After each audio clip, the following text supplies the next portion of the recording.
control, termites, fire ant control, even wildlife removal, and always free inspection. I'm loving what I'm hearing. Go forth, come on out. Honey, you got to call them first. 287-3188. Oh, yeah.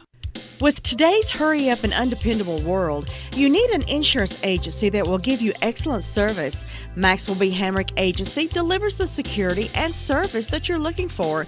You'll always be in good hands with Hamrick Insurance. They offer auto, business, homeowners, health, and life. They are an independent agency with 3 locations to conveniently serve you: Main Street in Boiling Springs, Lafayette Street in Shelby, and Huntley Street in Spindale. Call Maxwell B. Hamrick Insurance today at 286-2384. Your number one source for used, damaged, insurance auction, rebuildable auto parts, Robbins Auto Parts, 1875 Harris Henrietta Road, Henrietta. Robbins Auto Parts is a family-owned and operated business by Marty and Terry Robbins.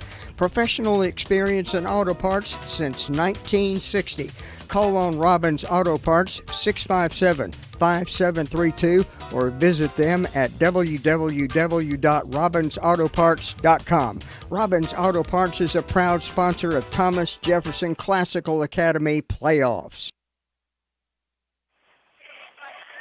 High school football Friday night here on AM 590, FM 100.9, WCAB Rutherford, broadcasting live via Verizon Wireless. And the crowd is pouring in here at Harmon Field in Avondale as we get ready for the third round of the 1A playoffs tonight. It's Thomas Jefferson hosting Robbinsville. For friends who don't know, Robbinsville is located in western North Carolina. We estimate that their bus trip here today probably took about 3.5 hours. Robbinsville is beyond Cherokee, if that gives you some indication. Now, we won't hold it against them, but Jacob Conley of the Daily Courier has a lot of kinfolk who live in Robbinsville. I think it was actually your father who was from Robbinsville, or close to it. Yeah. So although the Conleys have roots to Robbinsville, well, perhaps it's Jacob Conley that we will push out in the rain later tonight. No, Robbinsville with a very strong football tradition. The school has been around for decades. They have collected 13 state titles to date. That is quite a tradition. Of course, the Griffins, they have never been able to advance past the third round of the playoffs, although they have been here now for the 4th time in the past 5 seasons. How did Robbinsville get here? Well, last week they defeated the number 5 seed Elkin 48-28. They have now won 7 games in a row coming into tonight. Of course, we know the Griffins are still undefeated. They're 12-0 going into tonight's game. The only losses for Robbinsville came against conference champion Murphy Bulldogs. They lost that by 13, 27-14, and they also were defeated in the fourth week of the regular season.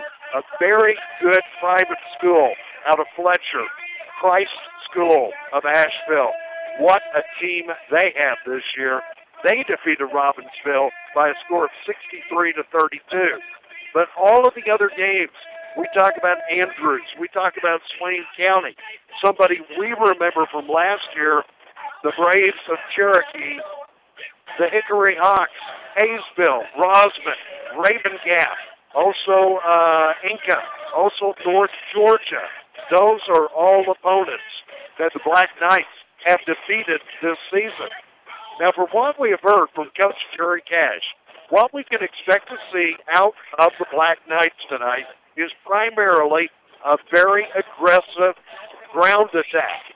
They have some very fast running backs. They are not known for having a very potent pass attack.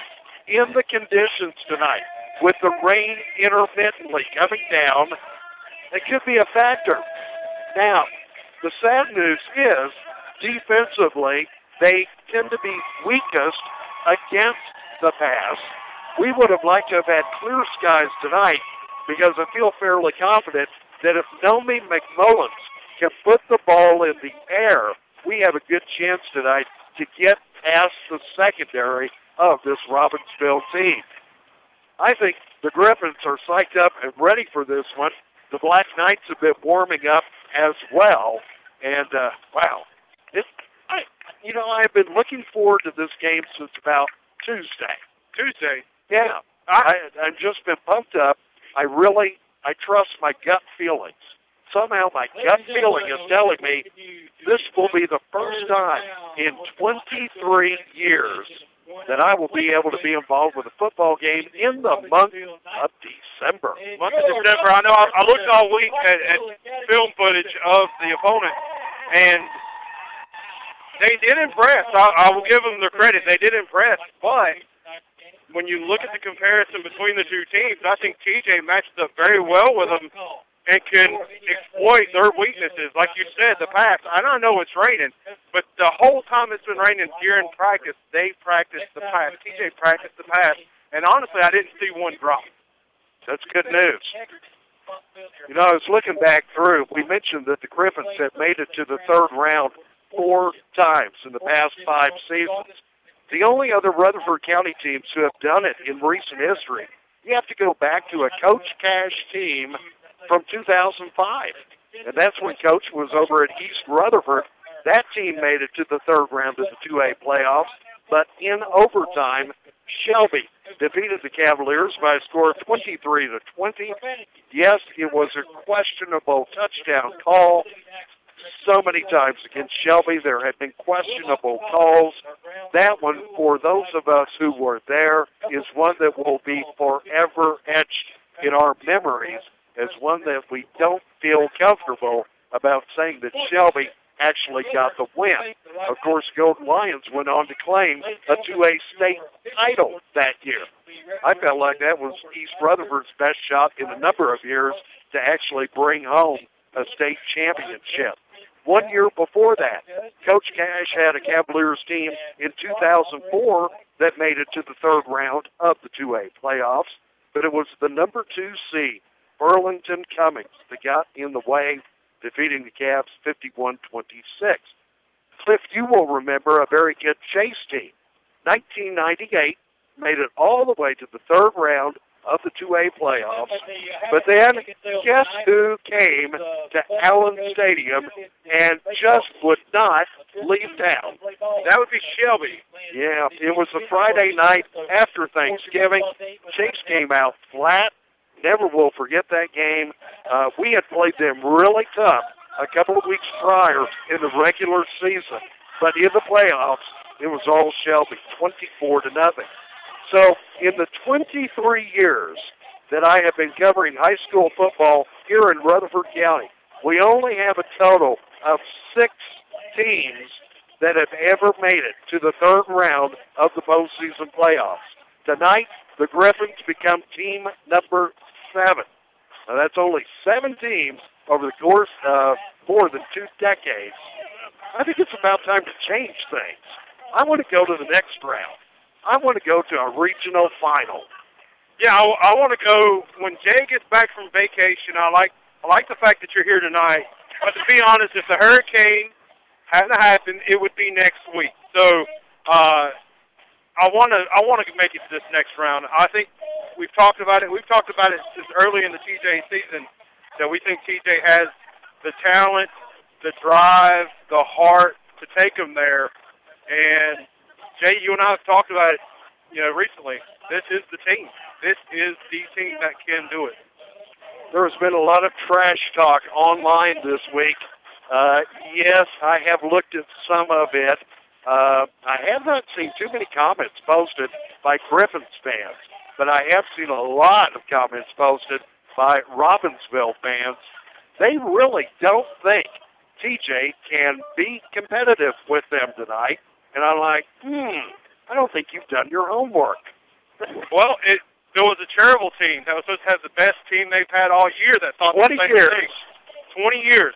They came down here, they got beat. Bessemer City was improving, was supposed to be better. They came down here, they got beat. Take them lightly, see what happens. Yeah. And I'm not saying that this will be happening tonight, but if you take Thomas Jefferson lightly, they'll have a running clock at halftime. That would be fun after last week because they got a slow start last week. But then in the third and fourth quarter, they really pumped up the gas. They did. And Christian and I were talking about how they came out slow, and that we attributed that to 2 to 3 weeks off of football, other than a light practice here and there. And they showed it. But once the second half started and they came out, you just saw a different Griffins team. And I would honestly like to have heard what Coach Cash said to them in the end zone at halftime. But I'm sure it had something to do that knocked the rust off of them a little bit. Hey, we have a surprise in the postseason playoffs right down the road. Believe it or not, Polk County is still alive in the 1AA playoffs. Wow. Now, Polk County got into the playoffs as a number 11 seed. They were only 3-8. They have now pulled off 2 playoff wins back-to-back, and tonight, 5-8, the Wolverines travel up to Booneville, North Carolina. They will face number 2 Starmount, who is 6-6. That's going to be a good game tonight between Polk County and Starmount. Momentarily, we'll be back with more of the pregame. You're listening to the Countdown to Kickoff. What's going on with the financial markets? Specifically, what's behind the price drops we've seen in recent weeks? And just as important, how should you as an individual investor respond? To begin with, this latest volatility may be due to a variety of factors, including rising interest rates, tariffs and trade concerns, and the anticipation of somewhat slower economic growth. But rather than stressing out over these developments, try to focus on what you can control. Maintain realistic expectations. Over the past several years, we've enjoyed unusually high market returns, but they may be headed back to more normal levels. Next, review your mix of investments. If the market's volatility makes you nervous, you may need to adjust your portfolio to reduce its risk level. Keep in mind, though, you'll always need some growth-oriented investments to help you make progress towards your goals. Most of all, try to overlook the market's day-to-day movements. Instead, follow a long-term investment strategy. It will be less stressful and more productive. This is Greg Poe, your Edward Jones financial advisor in Forest City. Spindale Wholesale Mulch Company, 325 Spindale Street. They carry single ground hardwood mulch, pine bark, color-enriched mulch, organic topsoil, organic compost, potting mixes, garden soil. These mulches are quality Appalachian barks that are blended for best performance. Also carry rock, stone, gravel. Open Monday through Friday, 8 to 5. Phone them at 287-3561. Spindale Mulch has a November special, free delivery on 10 yards or more of mulch up to 10 miles delivery. No silly giggling, no screaming and yelling, no vulgar language, and no put-downs. We're up, live, and family-friendly. We are WCAB Radio, serving your family 24 hours a day. High school football Friday night. Welcome into the Countdown to Kickoff, Round 3 of the 1A playoffs. We are broadcasting live via Verizon Wireless from Harmon Field, Griffins Stadium in Avondale. The undefeated Griffins about to put that record on the line here tonight. Hey, we're getting pictures. This is great. Yeah, you'd think we were meeting a celebrities. Oh, it's the plaque. I get it. Yeah. They want a picture of the Player of the Game award. And here I thought maybe they'd want our picture and we can autograph it. You know the old rule, Jay. You never get the radio guys on video. That's true. That's true. Hey, there are 2 other teams in the area tonight that are still involved in postseason play. Now, no surprise at all, the Shelby Golden Lions tonight in 2AA action are at home. They are seeded number 4. They are now 10-3, and they have a tough challenge tonight. They host number 8 seed North Lincoln. North Lincoln also 10-3, and think back to week number 1 of this season. The Griffins of TJ defeated North Lincoln on the road 34-27. Good matchup there tonight between North Lincoln and Shelby. Kings Mountain Also in Cleveland County, they are still alive in the 3A playoffs, and tonight they have to travel to number 1 Northwest Cabarrus. They are undefeated at 13-0. The Mountaineers, seeded number 5, are now 11-2. There was big news this week in the conference. That being that the North Carolina High School Athletic Association has approved a petition from Burns High School in Lawndale, and next season, Burns will be moving down to 2A, and they will be competing in the Southwestern Conference. That means they will be in the same conference with Chase, East, RS Central, Shelby, South Point, East Gaston. Now we add Burns to the mix, and wow, talk about just putting it right out there on the table. Burns claims they can be more competitive in 2A. Yeah, I thought that the classifications were based mostly on the student population. Maybe Burns has had a decrease in their student population. They have had a very big drop. And honestly, I'm excited to hear that because I don't like the Southwestern Athletic Conference as it is right now. It feels like it's the South Point and Shelby show. And plus, I'm a bigger fan of bigger conferences. You know, when I was in high school, we had, 7 or 8 teams. We had all of Cleveland County, all of Rutherford County, as well as we also had Drawn and East Burke. It was a very competitive conference, and adding Burns to the mix just adds another competitor in there, and a competitor that, while they're not always consistent, they usually are, an above average to average competitor.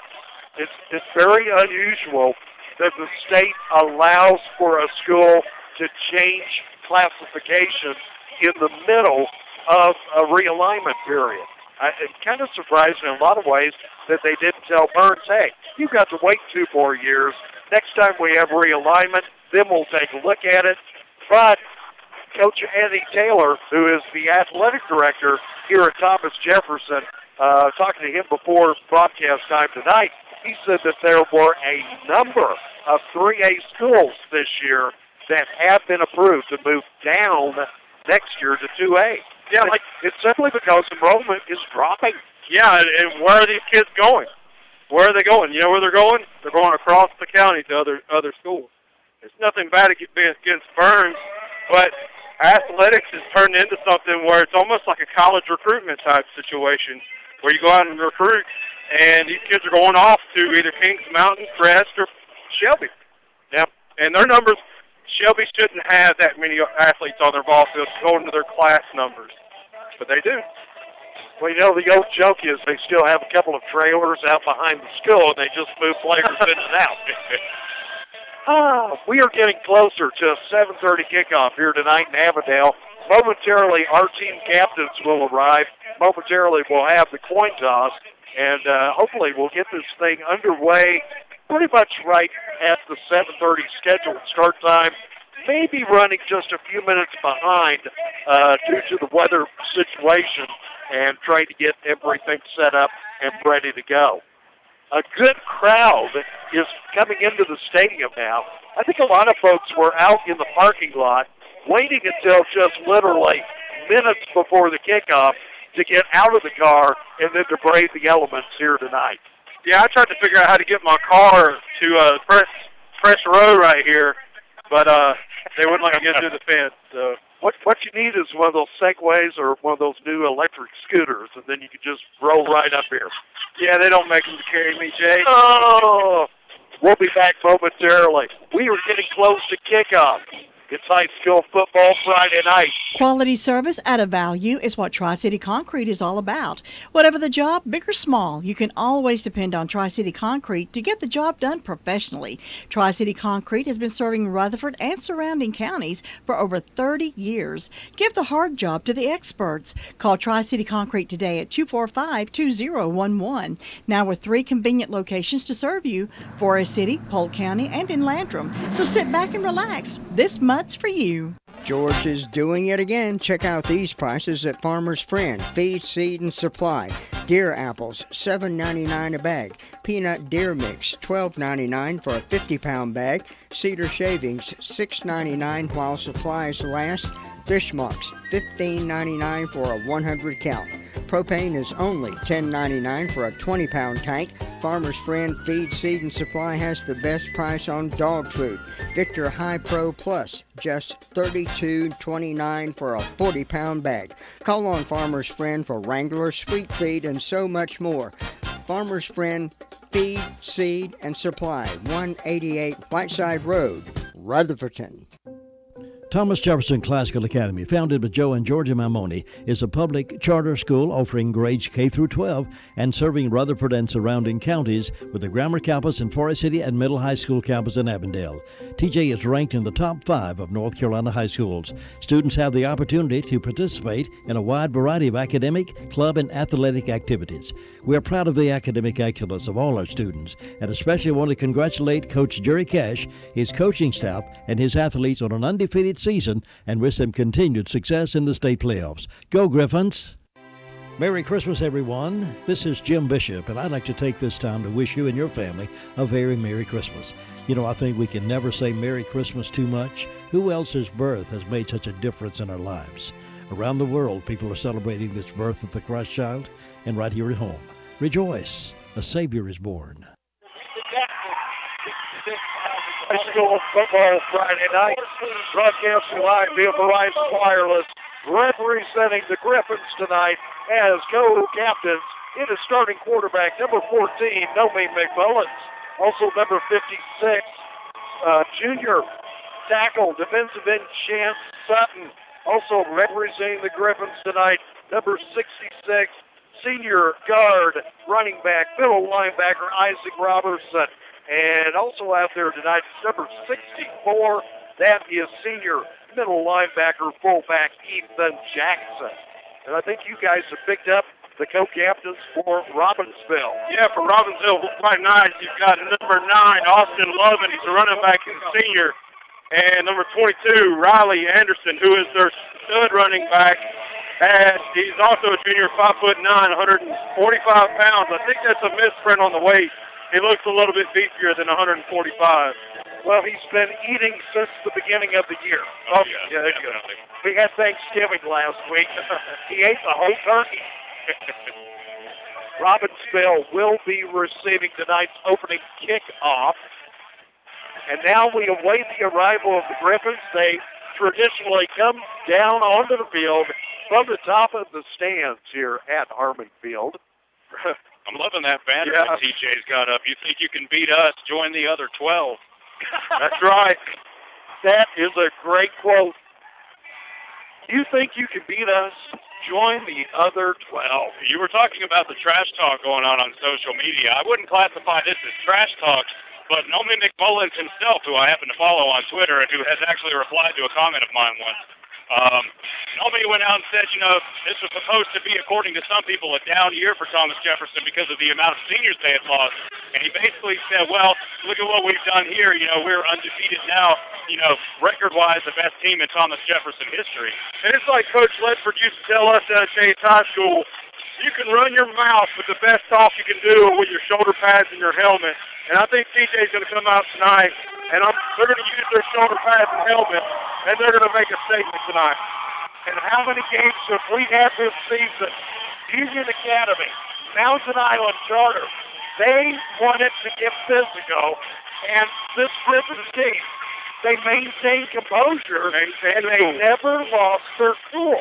Yeah, it's very uncommon. Usually you get a quick shove or something, but the leaders on this Griffin team are good about getting separation, getting their ball players out of the mix, and getting them separated from the scuffle. And it just shows the leadership of this team. And I think the biggest leader on the team is none other than Nomi McMullins. But I think what has happened over the season is McMullins has the other players on the team believing we can play at a level above what we play. Yeah, he has. You can see him in their game play. Even when Nomi comes out and takes a break, the players that replace him, it's almost like he's not there. It's not because he's not playing good. It's that he brought them up to the level, and that's what you look for in your leader. Something else to note, the rain has stopped falling, so passing the football might be a little bit easier. It'd be nice if we could keep the rain away, but the radar does not look promising for that. Even if the rain does hinder it, Griffin can run with the best of them. The ball is on the tee. Griffin's kicking off from left to right. Here's the kick. It is going to be taken from the 25. Black Knights bringing it up the field. Whoa, hard hit at the 40. And then falling just from the 40 to the 42. I believe that was the kicker who came in and delivered a hit. He took a little bit of a hit himself, but he got him down. So the Griffins showing on the very first play of the night. Hey, you guys say online, we're a bunch of arm tacklers. Well, let's show you what arm tackling's about. It is 1st and 10 now for the Robbinsville Black Knights. It's an eye backfield behind their quarterback. Pitches to the tailback. Stop over on the right side. It's dropped for a loss of 2 yards. And Riley Anderson, their stud running back on the carry, and he loses a couple of yards. Looks like Isaiah McMullins who came out of there flexing. I believe he was helped on the play also by Ethan Jackson. 2nd and 12 for the Black Knights. This time they send a pair of wideouts to the near side. They move from right to left. And off again. Look out. Here is number 22 breaking loose. He has the first down. And he's all the way up to the DJ 43. That time around, Anderson got away. We've got an injured player coming off the side of the field, Tyson Beaver. I saw him limping before the game. He comes out on the sideline. And he was our player of the game last Friday night. Hopefully he can get back in there because having him alongside Foster in the middle is really going to help him stifle that running game. 1st and 10 this time. Dropped in the backfield again for a loss. Talk about Isaiah Foster. Isaiah Foster shoots the gap and just nails the running back for, it looked like a yard loss, but the running back got a favorable spot. So, yeah, he did get a good spot, just a little bit behind the original line of scrimmage. Ball is at the 44. Let's call it 2nd and 11. Quarterback Landon Orr of the Black Knights will move to shotgun for this snap. Here's the snap. He's going to hand off. Moving from right to left, right to throw the left corner, finding some running room before he is bumped out of bounds at the 33. That is number 15 on the carry. That is Clayton Lane. Well, we do have a penalty marker on the field. They were holding big Isaiah Foster in the middle. Let's see if they saw that, and that's what the call is. A couple of big hits delivered on the play. Back against the Knights. That's going to bring the ball back. Okay, the illegal block is the call against the Black Knights. Big Foster put his arms up in the air and was like, come on, guys, you got to call this. Maybe not the call we were looking for, but still a call in our favor, so we'll take it. Yeah, it's going to push the ball back to the Black Knights side of the field to their 47. Black Knights moving from right to left here in the opening quarter. No score early on. First offensive drive of the night. But now they are looking at 2nd down and 20. And a motion cutting from left to right in the backfield. Here's the, incomplete. The quarterback, Landon Orr, looking to connect with Tyson Lane. Lane wasn't even looking for the ball, and it literally hit the turf about 2 yards in front of him. That's the second play they've sent Lane in motion, and one was a handoff. That was trying to be a quick pass, but just too far out in front of him. It will bring up 3rd down and Henrietta. 3rd down and 20 for Robbinsville. Quarterback Landon Orr back in shotgun. High snap, breaks it down, rolling back, look for a pass attempt. The pass is come over to immediate maneuver. Kobe Silva with a whale of a hit. Kobe Silva with some shades of Brian Dawkins, NFL Hall of Famer. There was no arm tackling there, guys. That was a roll of the shoulder and dropped the wide receiver. Lowering the boom is Thomas Jefferson. He is dropped at the 47, so now facing 4th down and still almost 20 to go. Robbinsville showing punt formation. Like there was a brief penalty being called against Robbinsville, but it was declined. Yeah, it was illegal procedure. Here's the snap. Getting in a little bit of a rush on the punt. And this time around, Nomi is going, oh no, it takes a nice Robbinsville roll. And this is going to be downed at the 5-yard line. That's the downside. When you sit in the house to block the punt, it leaves all these men running down the field to basically tackle you. Nomi had no chance to field that. No time at all. He had to let it hit. It was a good bounce for the night. I'll tell you what, that bounce went a lot farther than some of my golf balls whenever they hit.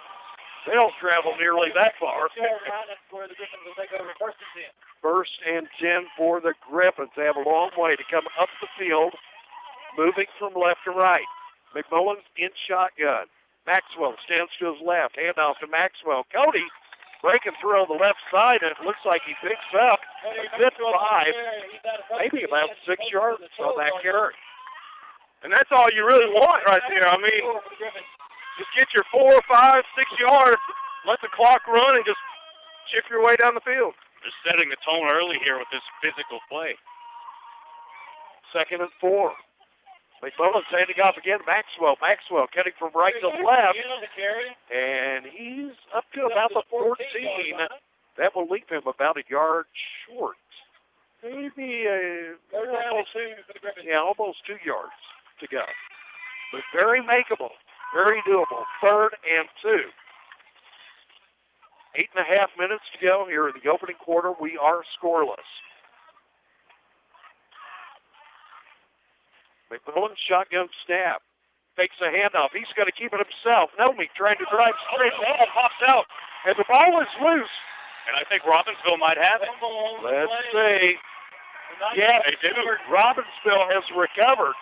And it looks like at about the 10-yard line. Well, Silva had that big hit earlier. Robbinsville returned the favor on that one. And McMullen kind of got stood up, and then he took a big shot, and I think they hit right on the ball.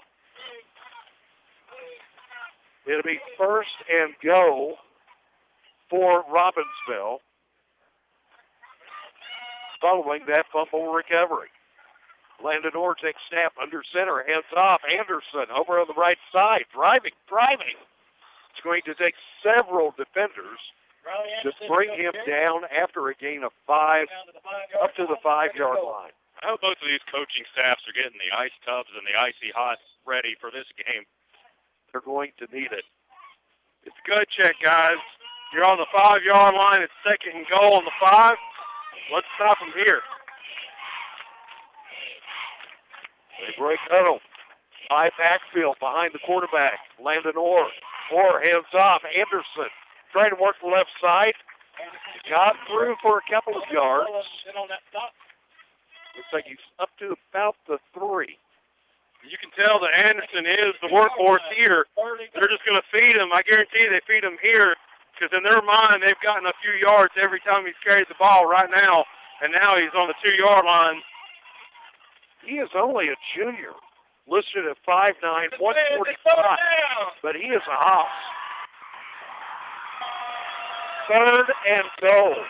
The ball is at the 3-yard line. Orr handing off Anderson.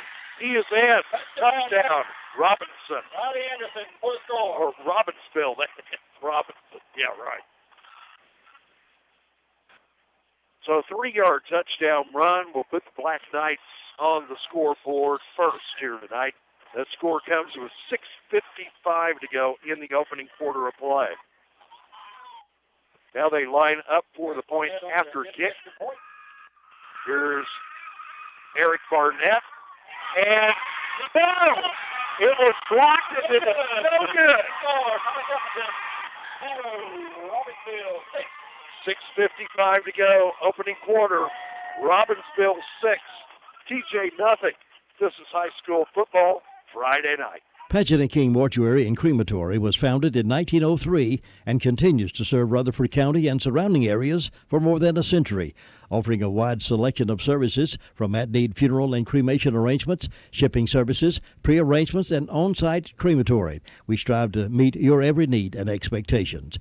Our licensed staff provides professional and courteous service in your time of need at any hour. Any questions you might have about any of our services, please call us. Paget & King, a trusted name in funeral service, East Main Street, Forest City. Congratulations, TJ, on an undefeated season, and good luck in the state playoffs. High school football Friday night. FM 100.9, AM 590, WCAB, the Foothills Mo Sports. Robbinsville takes the early 6-0 lead, but that point after attempt was blocked by the Griffins. Now the kick, Holloway, that touchdown, trying to break loose. It's got over to the middle of the field. It's a 45. Cut back the opposite direction. Across midfield. 45. Still on his feet. 40. He's all the way up to the line of the 38-yard line. That is number 12, Sam Cabell on that return. Castle does a great job for the Griffins on that return. He had all the time in the world, and he just kept dodging tacklers. Great return. If he wasn't dodging them, his blocks were setting up perfect and helping him out. It is 1st and 10 Griffins. Starting this drive from the Robbinsville 37. Here's Selby keeping it over here on the right side. Looks like he gained a couple of yards before he was driven out of bounds. Officially 3 yards picked up. They're going to mark him up at the Robbinsville 34. And now the rain's coming back down. And a lot of umbrellas pop up. Running game is going to become very important here for Thomas Jefferson. Shotgun snap, McMullins. Here's his handoff, Cody Maxwell trying to flip the left side. He is hit, but after he picks up a couple, takes it up to 32. Third down and 4 for the Griffins. You hear the voice of Mark Franklin in the background. Voice of the Griffins on the PA system here at Harmon Field. It is now 3rd and 4 for the Griffins. From the Robbinsville 30. Look at Noby right through. Noby defending on the spot. Now, it looks like from here he may have it. It's going to be close. Even if he doesn't have it, I wouldn't be surprised if they went for it on first down. It is a first down. Noby gets just enough. So the quarterback of the Griffins picks up the first down, keeps this drive moving. We're down to 5:55 to go in the opening quarter. Black Knights out early, 6-0. Going to send a pair of wideouts both sides to the far side of the field. Here's a handoff. Cody Maxwell. All up the middle. Cody breaks loose. He's got forward. He is down inside the 5-yard line. A great run by Cody Maxwell. Cody reminded me of a pinball machine right there. He was bouncing around and just wasn't getting brought down till the 5-yard line. Yeah, he got hit fairly early on that run, but then he just kind of slid off the tackler and gained a good chunk more. They put the ball down on the 5-yard line. It'll be first and go for the Griffins from the Robbinsville 5. McMullen's heading off. Maxwell over on the left side. 3-4 Black Knight defenders. I don't think he gained anything right there. Looks like he was stacked up right at the line. No gain. Second and go. Ball will come back to the 5. When Maxwell comes out, of course, we'll get a look at Wilcox at running back. Noby McMullen's trying to get everybody in place. Here's his snap. Here's handoffs to Wilcox. Wilcox working the right side, and not much doing there. He stopped right at the 5-yard line. Yeah, no gain on the play. It's going to bring up 3rd and go. Third and go. The defensive line got a good push on that one, and the linebacker just came in and cleaned it up. So the Griffins have done a great job taking it up to the 5-yard line. But now the Black Knights defense stepping it up a few notches. 3rd and goal for TJ. Wilcox standing to the right of McMullins. Nomi says, I'll keep it myself. Nomi breaks loose. He's trying, looking for some running room, and he's out of bounds at about the 6-yard line, 1 yard, or actually at the 11. Yeah, the 6 yards. The offensive line just gave up on him right there. He turned around, had a moment, but then he just was swarmed by white jerseys. One of the Robbinsville defenders had penetration in the backfield, and Nomi, he got knocked off of his route a little bit immediately. So Trevlin Ricks is going to come on and attempt a 28-yard field goal. Here's the snap. Here's his kick, and it looks like it is a beauty. Yes, it's good. The Griffins are on the scoreboard.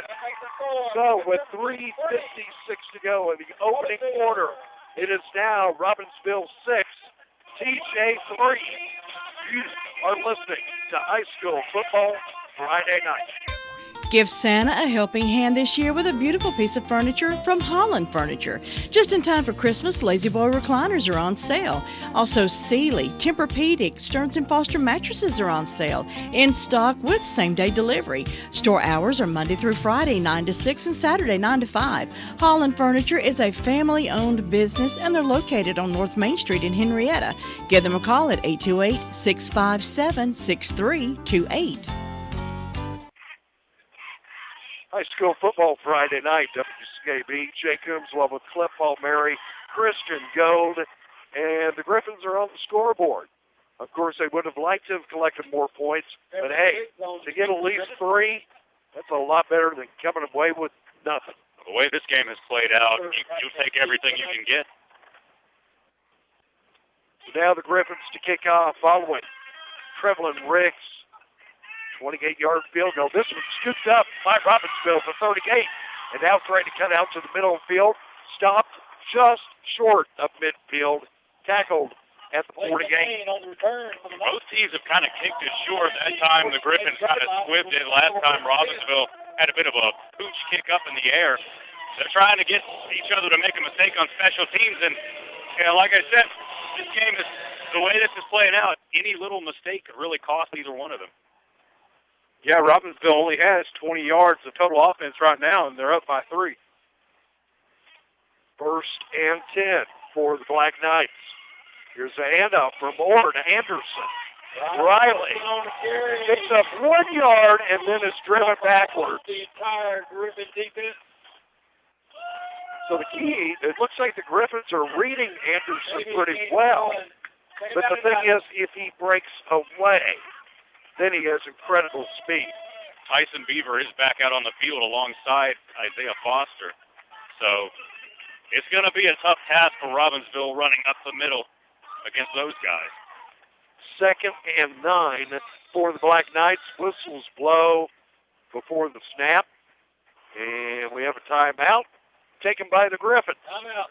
3:14 to go in the opening quarter. Robbinsville 6. Thomas Jefferson 3.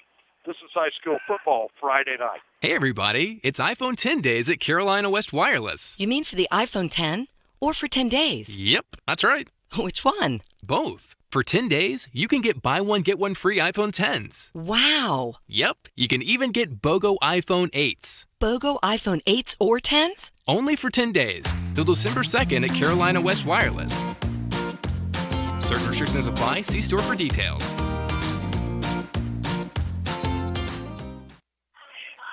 High School Football Friday night. A reminder, tell your out-of-town friends that we are streaming on the World Wide Web. All you have to do is log on to WCABfootball.com, our internet web streaming service provided by Bill Teal of Signature Web Design. 2nd and 9 for Robbinsville. Moving right to left from the 49-yard line, end off to Riley Anderson. He flares way out to the far side of the field, turns to right corner, still loose, finally tackled. We do have a flag in the backfield. Flag fairly early. Yeah, this one may be coming back. Yes, yeah, it should come back because Riley Anderson actually came out of his stance to make that run a little too soon. He had the first down, but thanks to the illegal movement, illegal shift, it's going to bring him back. And it's going to take the ball back to the 44. So that will make it 2nd and 14. Well, like with that play, Jay, where you say if you can get him to the outside, he's pretty dangerous. Let's not let him get to the outside. Let's get contained. Rain coming down pretty good now. Anderson lined up as a receiver this time. Shotgun snap for Landon Orr. Here's the handoff to Anderson. Anderson trying to come to the near side, and he is driven out of bounds. That is actually number 20 on the carry. Lex Hooper, a sophomore. A 5'5", 145-pound sophomore. I believe that was his first touch of the night. Yeah, Isaac Robertson is the one that made the tackle, or at least showed them out of bounds. But maybe they're trying to give Riley a little bit of a break to see if maybe we'll start keying on somebody else. He picked up 4 yards. It is now 3rd and 11. 3rd and 11 for Robbinsville. Shotgun snap, Orr takes it, Rose to his right, looking for a target upfield, fires, overthrows, incomplete. That was way too high. Really one of the first intermediate level passes that we've seen of the night, and we saw with this rain coming down, accuracy might be an issue for both of the quarterbacks. It certainly was for Nomi last week, but Nomi was able to pick up his game on the ground and get him through it. Speaking of Nomi, he's back to return this punt. I wonder if the thoughts of that last punt are in his mind that maybe he should try to field this one. Let's see what happens. It is 4th and 11 for the Black Knights. Here's a block. Oh, almost got a block in there. And now once again, Nomi is going to move away from the football. It does take a little bit of a Robbinsville bounce, but this time about the 22.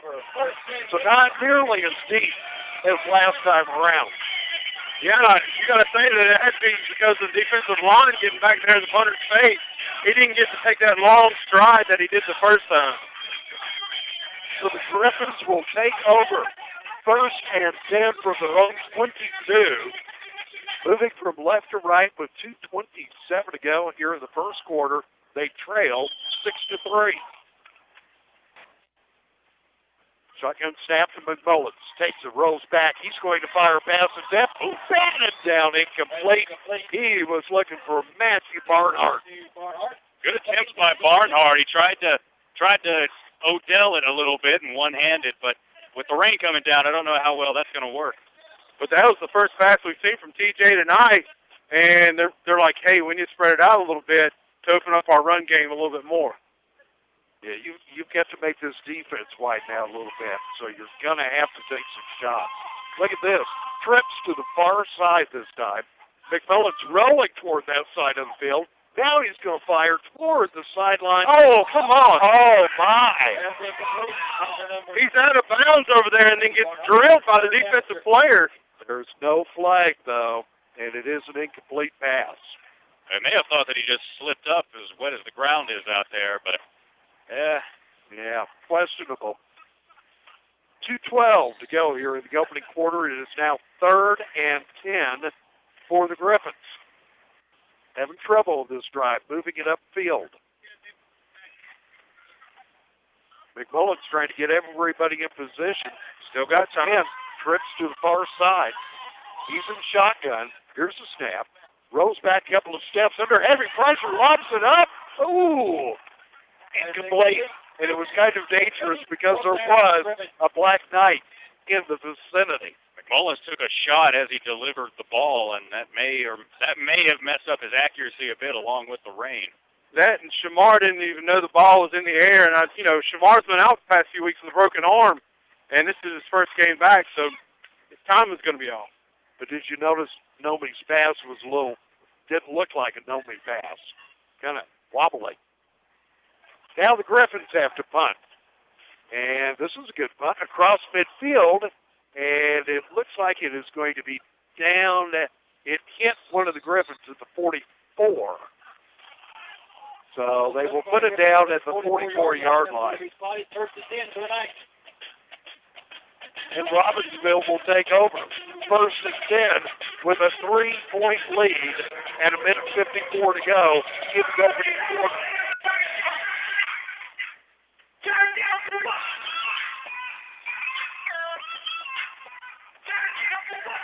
teams so far have had some trouble moving the ball on offense, whether just the conditions, the good defense, or whatever other factors there may be. First and 10, Orr takes a snap from under center. Look at Rosie Anderson break loose. And is he going to go the distance? He is. That was not Anderson. That was Lex Cooper once again. Lex Cooper. And he just had a 56-yard, but whoa. We have a penalty marker. Could this 56-yarder be coming back? It's going to be down the field if it's anything. Let's see what the call is. They're finding out if it happened after the touchdown. Penalty is against the Griffins. Onside block against the Griffins. It'll be a touchdown for the night. So the touchdown will stand. Touchdown run. And Hooper puts his name into the scorebook. And once he got some space there, he turned on the jets, and nobody was going to catch him. Both of these teams have got some athletes. If they just get out into the open space, they can really hurt you like he did there.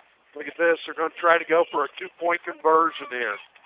And it is the quarterback firing back across for the pass. It is incomplete, and the 2-point try fails. So, with 1:44 to go in the opening quarter, Robbinsville widens its lead a bit. It is now Robbinsville 12, TJ 3. This is high school football Friday night.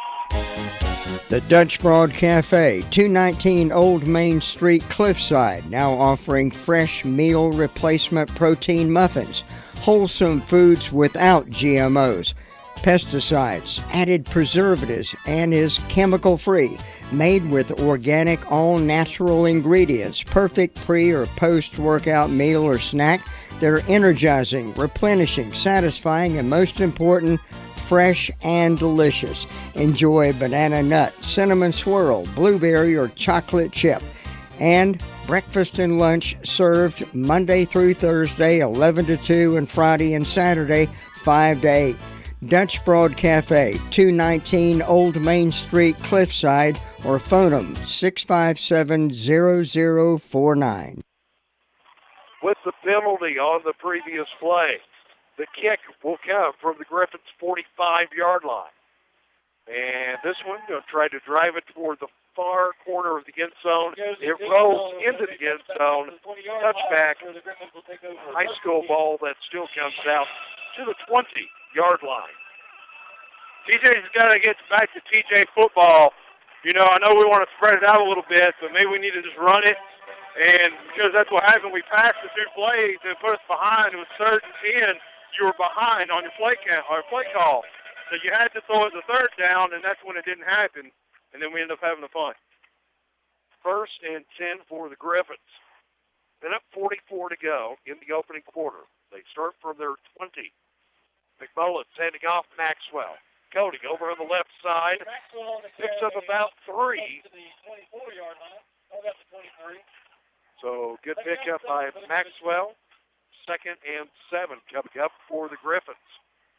We don't have a lot of sports activity on the radio this weekend. In fact, we have no games tomorrow. We do have Panthers football on Sunday. Panthers in Tampa Bay to take on the Buccaneers. That countdown to kickoff starting at about 12:15. It'll be a 1 o'clock kickoff on Sunday. 2nd and 7. McMullen's under pressure. Fires, and it is caught. Matthew Barnhart. But he is going to be short of the first down marker. Barnhart breaks it down at about the 27. He had some space to work with after the catch, but McMullen's, he got the ball to him, but he had to dive for it, and as a result, of course, this isn't the NFL, so if you're down, even if it's not by contact, you're down. 3rd and 3. Trips come to the near side. Still a shotgun snap for McMullen. He keeps it himself. Nope, breaking through on the right side. Breaking back in for the middle. Picks up the first down, and McMullen brings it up to the 32. Yeah, that was all Nomi. They went for the pinch man because it was an option, The defense went for the pitch man, and he kept it and did a little magic footwork to get that first down. Yeah, it wasn't bad coverage by the defense on the option, but Nomi just made some guys miss, and that's what he does. 1st and 10 for TJ. Maybe the last play of the first quarter. Time is running down. McMullins takes a snap. Once again, Nomi takes off with it. 35, 40. Nomi up to the 42-yard line. It's Nomi time. And the clock has run out. And we have played 1 quarter of football. At the end of quarter number 1, Robbinsville 12, Thomas Jefferson 3. This is high school football Friday night. Guess what I just saw? An old girlfriend. Worse than that, a bunch of bugs crawling from under the fridge. Where's that bug spray? You can't get to them with that. Here, call Go Forth Services. Here's the number, 287-3188. I've heard good things about Go Forth Services. I had a buddy that called them to get rid of fire ants. Absolutely. They've been taking care of people since 1959. David Spillman and his team of trained professionals have been the company to call on for decades. 4th generation now operating Go Forth Services in Rutherford, Polk, McDowell, upstate South Carolina. They can do it all. Pest control, termites, fire ant control, even wildlife removal, and always free inspection. I'm loving what I'm hearing. Go Forth, come on out. Honey, you got to call them first. 287-3188. Oh, yeah. Your number 1 source for used, damaged, insurance auction, rebuildable auto parts, Robbins Auto Parts, 1875 Harris Henrietta Road, Henrietta. Robbins Auto Parts is a family-owned and operated business by Marty and Terry Robbins. Professional experience in auto parts since 1960. Call on Robbins Auto Parts, 657-5732, or visit them at www.robbinsautoparts.com. Robbins Auto Parts is a proud sponsor of Thomas Jefferson Classical Academy playoffs. On 2nd down and 1, it looks like we may need a measurement of this. No, there's going to be another Thomas Jefferson. They're going to signal first down. So Maxwell picks up just enough, brings it up to the 44, and now the Griffins moving right to left here in the second quarter of play. 1st and 10 here for TJ. Trips come to the near side. Here's a shotgun snap. McMullins keeping it now. He's going to heave a pass down for Barnhart. And, Matthew cannot catch up with it. Yeah, that's Bernhardt should have kept going. He saw Nomi kind of do the run, and he came back where he just stopped running his route. And Nomi thought he was going to continue to run his route, and that's why he overthrew him there. But, the other thing I'm seeing is once they stop with the traction out there, it's getting really slick. They can't get going again. Right, and Nomi's using that against the defense. That's why these runs that he's doing has worked so well. He lets their momentum carry them back. 2nd and 10 for the Griffins. Trips to the far side this time. McMullins takes the snap. Here's overthrown incomplete. Over on the right side of the field, Kobe Silva. Well, if he was about 8 feet tall, he may have had a shot at that one. That one went sailing over Kobe's head. Griffins have been passing the ball quite a lot this quarter now. I'm surprised. Not really. The rain is really coming down. Yeah, but the rain is affecting the throw because Nomi is throwing off tonight compared to normal. 3rd and 10. Big play coming up here for the Griffins. McMullins this time going to take off with it. Runs it to his own man. Backs off. Goes the opposite direction. Picked off by Robbinsville. His pass is picked off at the 35. And now comes back the opposite direction. There's nobody who can catch him. Yes! Knocked out of bounds, putting us all the way up to the 12-yard line on the return following the interception. That was a good job by Cody Maxwell to run him down there because if Maxwell didn't rustle to make that play. They actually called roughing the passer against the 9. Wow. We may have dodged a bullet. Now, Robbinsville has been taking some shots tonight, and you figure Nomi's probably used to it by this point, but still. Roughing the passer, the call against Robbinsville. But let's be honest. I'll call it like I see it. Naomi should have made that throw. It worked out with the roughing the passer, but it was just a terrible throw. The only person that was standing there was the Knights defender. It moves the ball with the penalty up to the Black Knights' 42-yard line. And it keeps this Griffins drive moving.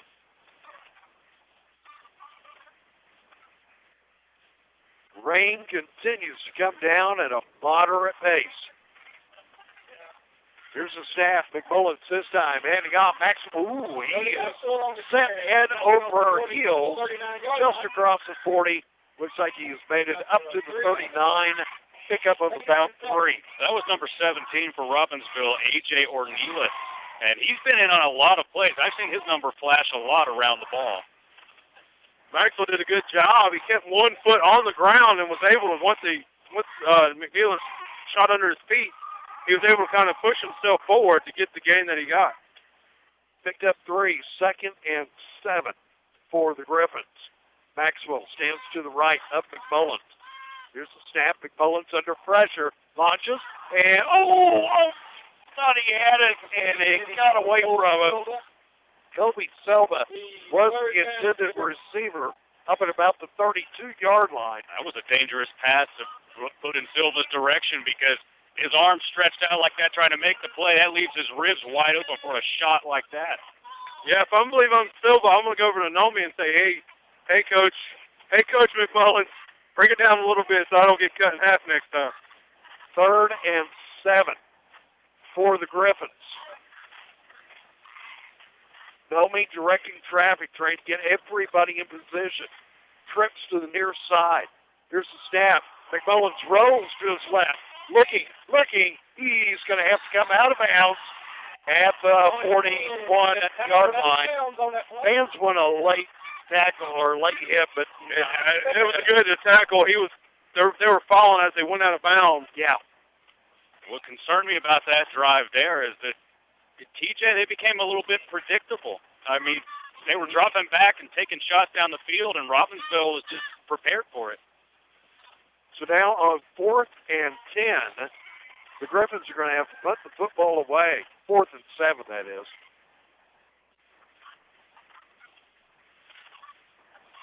Anticipating a heavy rush from Robbinsville. 3 men back to block. Oh, nice TJ roll. And this one is going to fall just inside the 10-yard line where the Griffins will down it. And the Black Knights will have about 90 yards to come up the field. 8:52 to go here in the second quarter. High school football Friday night, the playoff edition, being brought to you in part tonight by our good friends at Holland's Furniture. Also, our thanks to the Dutch Broad Cafe and Patrick King Funeral Home. 1st and 10 for the Black Knights, and nothing doing here. Absolutely no gain on that play. I believe Tyson Beaver was on that tackle. And actually lost about a yard. So the Griffins defense doing a good job of shutting down that inside game. It's when the Black Knights get out to the side that they get dangerous. 2nd and 11 for Robbinsville.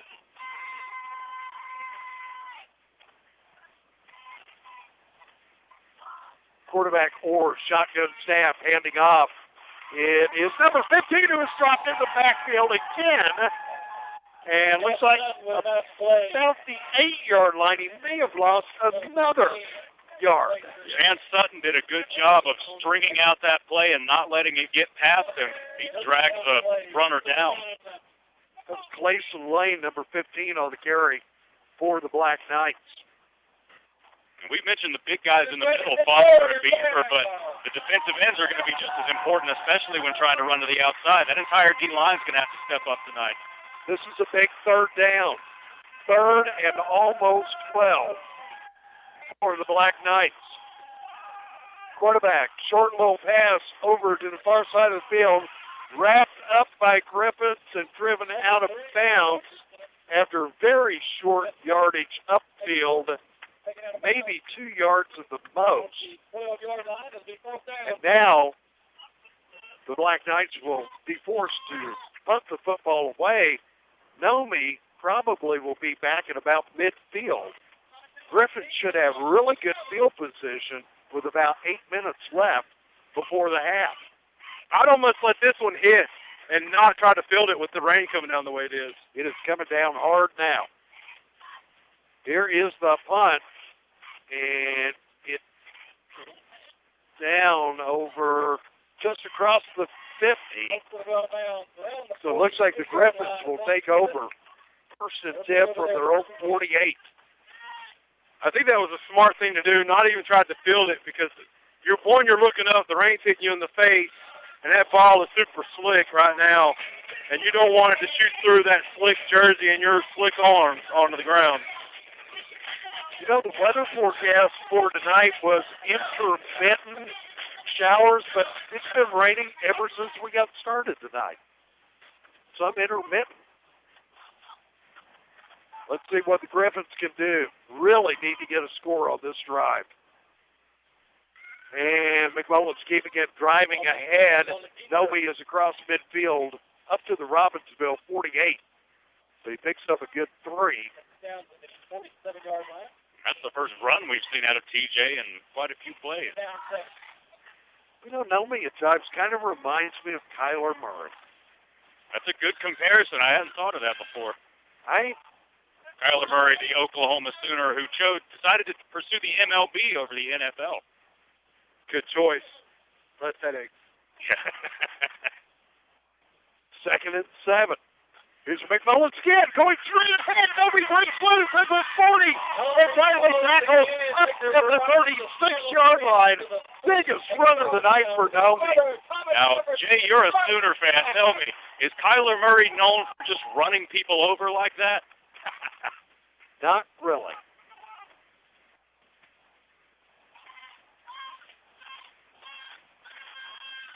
First and 10, Griffins.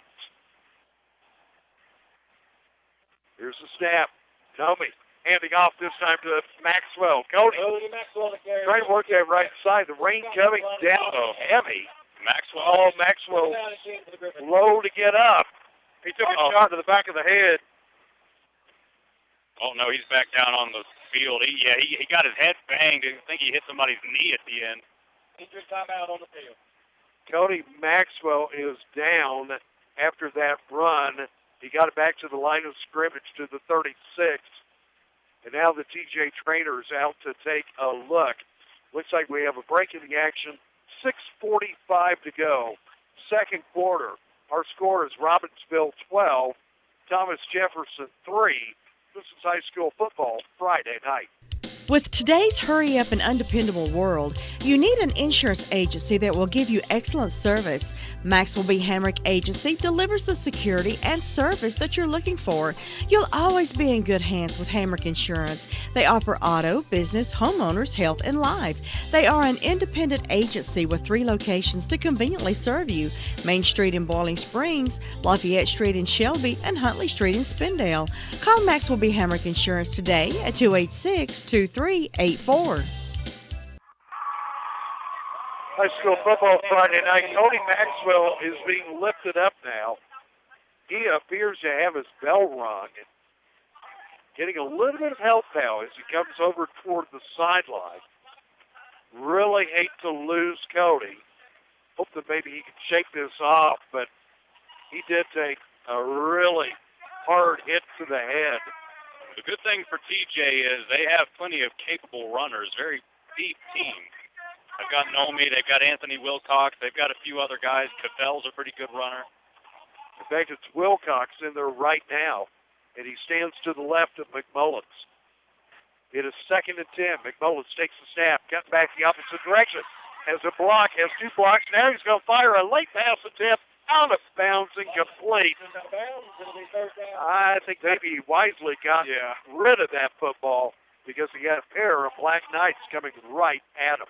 That was almost like a dance move that Nomi had there, just kind of stepping up in the pocket. It was beautiful to watch, but it was good to throw that ball out of bounds. He's definitely put it into some risky places tonight. I'd like to know what the idea of him rolling to the left, though. He's right-handed. I think it'd be more natural to roll to the right a little bit, and he hasn't done that too many times tonight. Not to mention the defensive end on that side got some good penetration, and he had to avoid him. And like Jacob Conley said, Dakota Twitty's out tonight with the hyperextended knee. Maybe that's the reason why. 3rd and 10. Whistles before the snap. TJ calls timeout. 6:27 to go here in the second quarter. It's still Robbinsville 12, TJ 3. This is high school football Friday night. Spindale Wholesale Mulch Company, 325 Spindale Street. They carry single ground hardwood mulch, pine bark, color-enriched mulch, organic topsoil, organic compost, potting mixes, garden soil. These mulches are quality Appalachian barks that are blended for best performance. Also carry rock, stone, gravel. Open Monday through Friday, 8 to 5. Phone them at 287-3561. Spindale Mulch has a November special, free delivery on 10 yards or more of mulch up to 10 miles delivery. High school football Friday night, WCAB Rutherfordton. 100.9 FM, 590 AM. We're broadcasting live via Verizon Wireless. It's third round of 1A playoff action. Griffin's trailing Robbinsville 12-3, and now facing 3rd and 10 at the Robbinsville 36-yard line. Snap, McMullen rolling back, looking for a target way down the far side of the field. Ball is up in the air and comes down incomplete. Even though that was an incomplete pass, that was a good job by Barnhart to go up and contest it because it may have been picked off. And now Barnhart is down. He is not getting up. Now he's going to be helped up. Yep, he rolls back over on the field. Maybe just got his wind knocked out. Yeah, that's what it looked like, because he stretched out pretty far to try to catch that ball, and then when he landed on the ground, he landed pretty solid and flat. So let's just hope that's what it is. I was going to say that's the other thing about taking all these shots down the field and all this passing. It's not just the rain.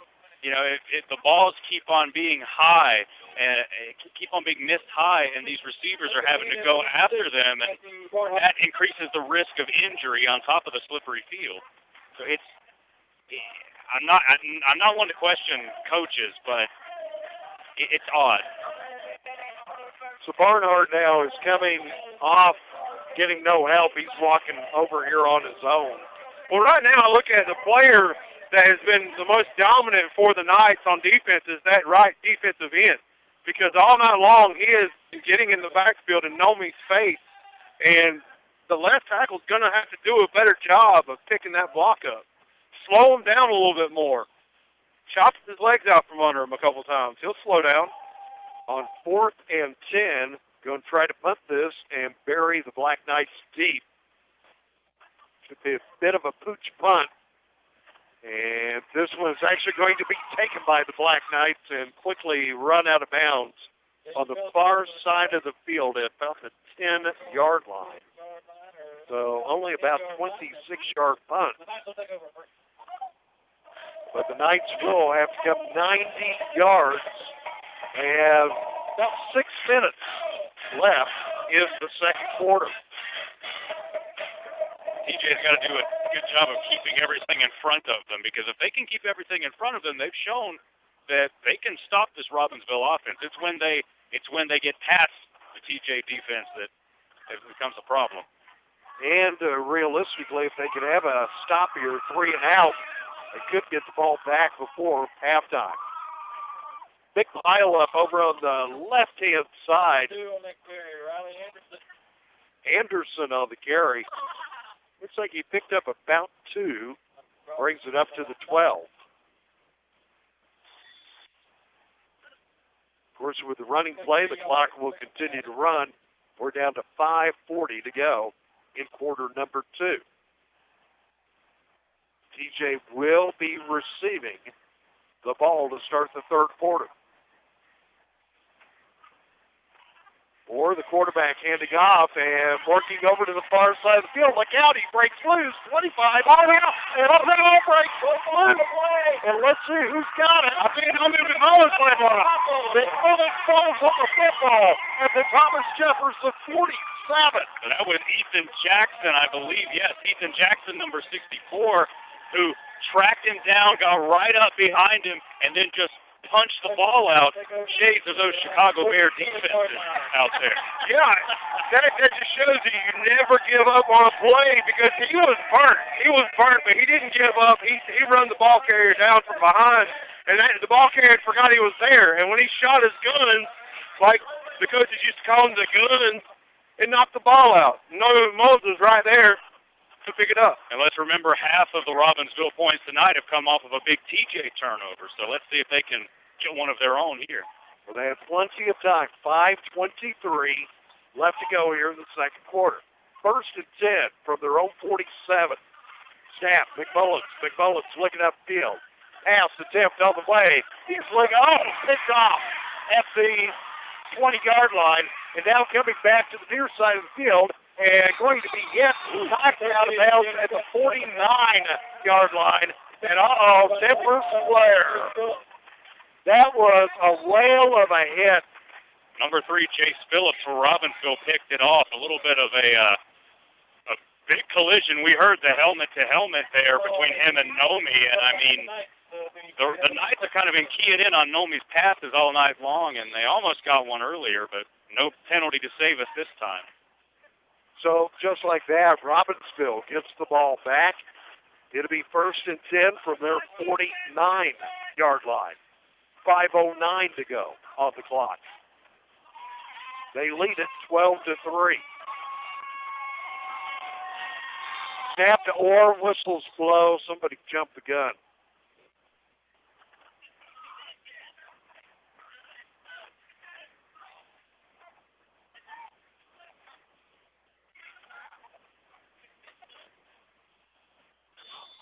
No indication. Evidently somebody not set.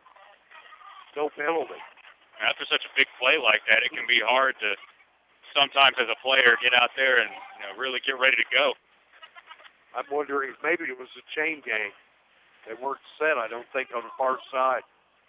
Let's try it again. 1st and 10.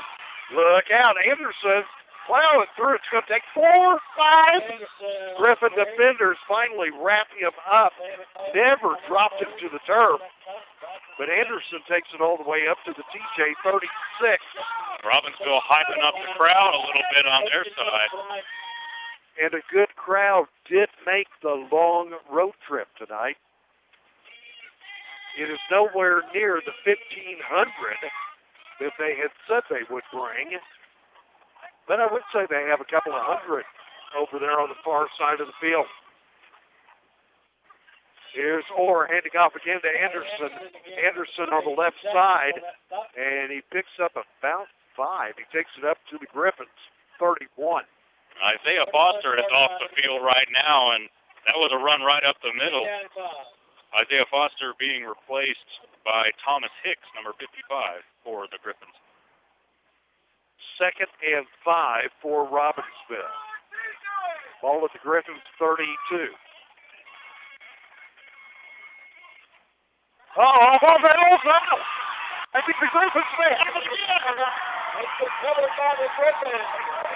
And the Griffins have recovered another fumble. And Ethan Jackson on the recovery.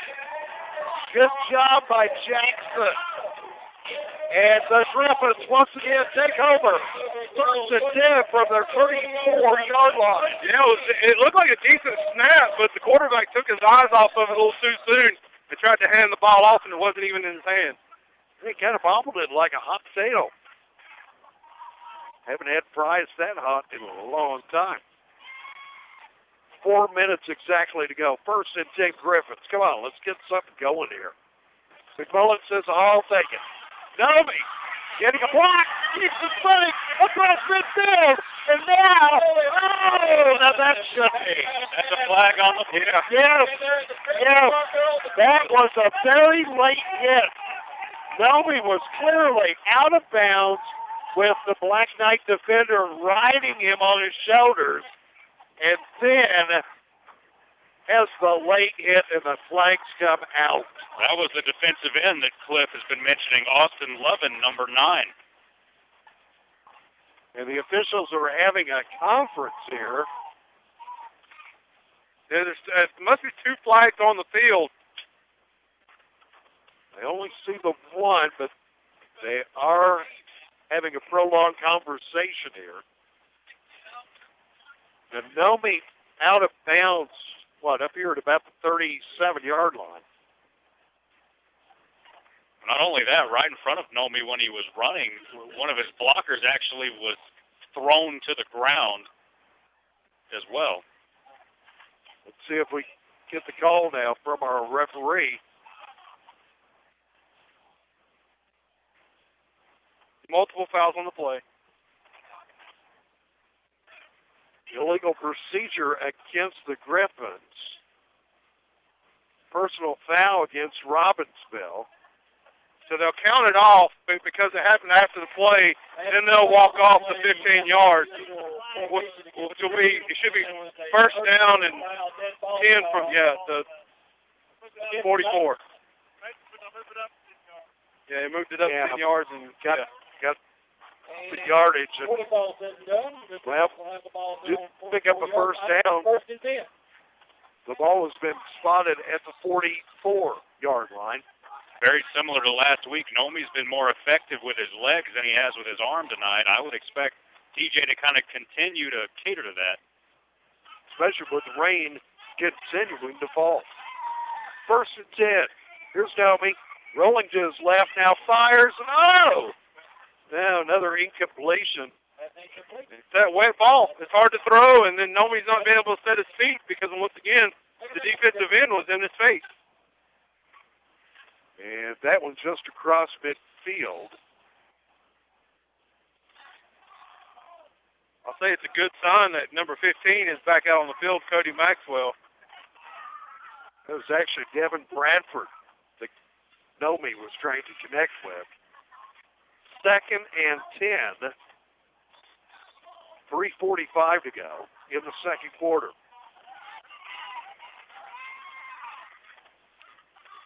Rain lets up a bit. Here's the snap. Mullins fires. Caught. Cody Maxwell over on the far side. Cody is going to take it up to about the 47, 48-yard line. Yeah, I know that we got some yards, but honestly, Robinsonville did a good job of covering that screen. The good thing about that play call is it's a little bit easier on McMullins to get the ball in the hands of his receivers, not having to throw it 40 yards down the field, take the 10 yards instead.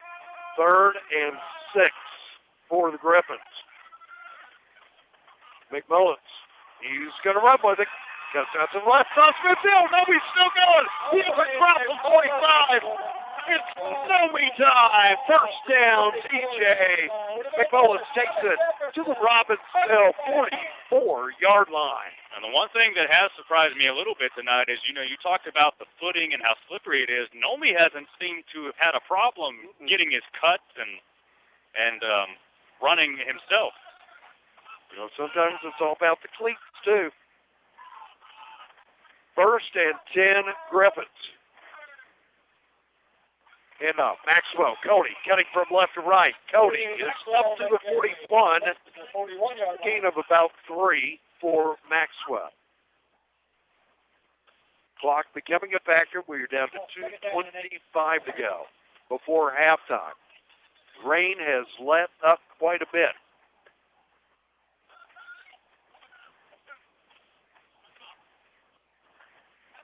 Sure see a lot of colorful umbrellas when come out here in the Harmon Field. You're going to have to start selling Griffin's umbrellas. 2nd and 7. McMullins. Look out, Nomi. Breaks loose. Nomi takes off with it. Has the first down.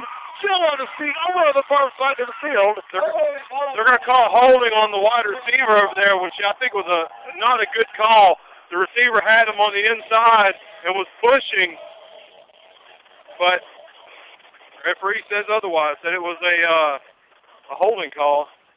It's unfortunate because McMullen's up to the 30-yard line. So they just lost a yard. That's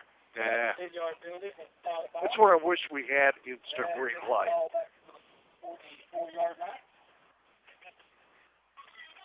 So instead of getting the first down, now it's going to be 3rd and 8. And the ball comes back out to the 43. It's going to be 2nd and 8. Should be 2nd, yeah.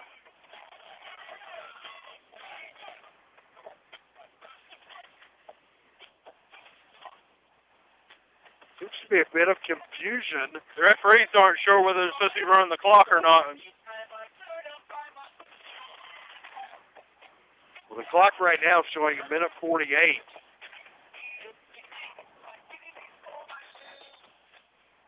That's where it's going to stay. 2nd and 8 for the Griffins. Ball is spotted at the Robbinsville 43. I don't know what and now letting more substitutions. Just so you know, we've got trips over here, and only 2 of them are covered. McMullen takes the snap. He's going to fire over here to the left side. Wide open pass block. It's just 21. Matthew Barnhart brings it in up at the Robbinsville 21. That was an absolute strike by McMullen's most accurate pass we've seen both tonight and last week. So Barnhart, he's been trying to connect with him a lot tonight. He put it right on the money that time. Clock is running with 1:35 to go.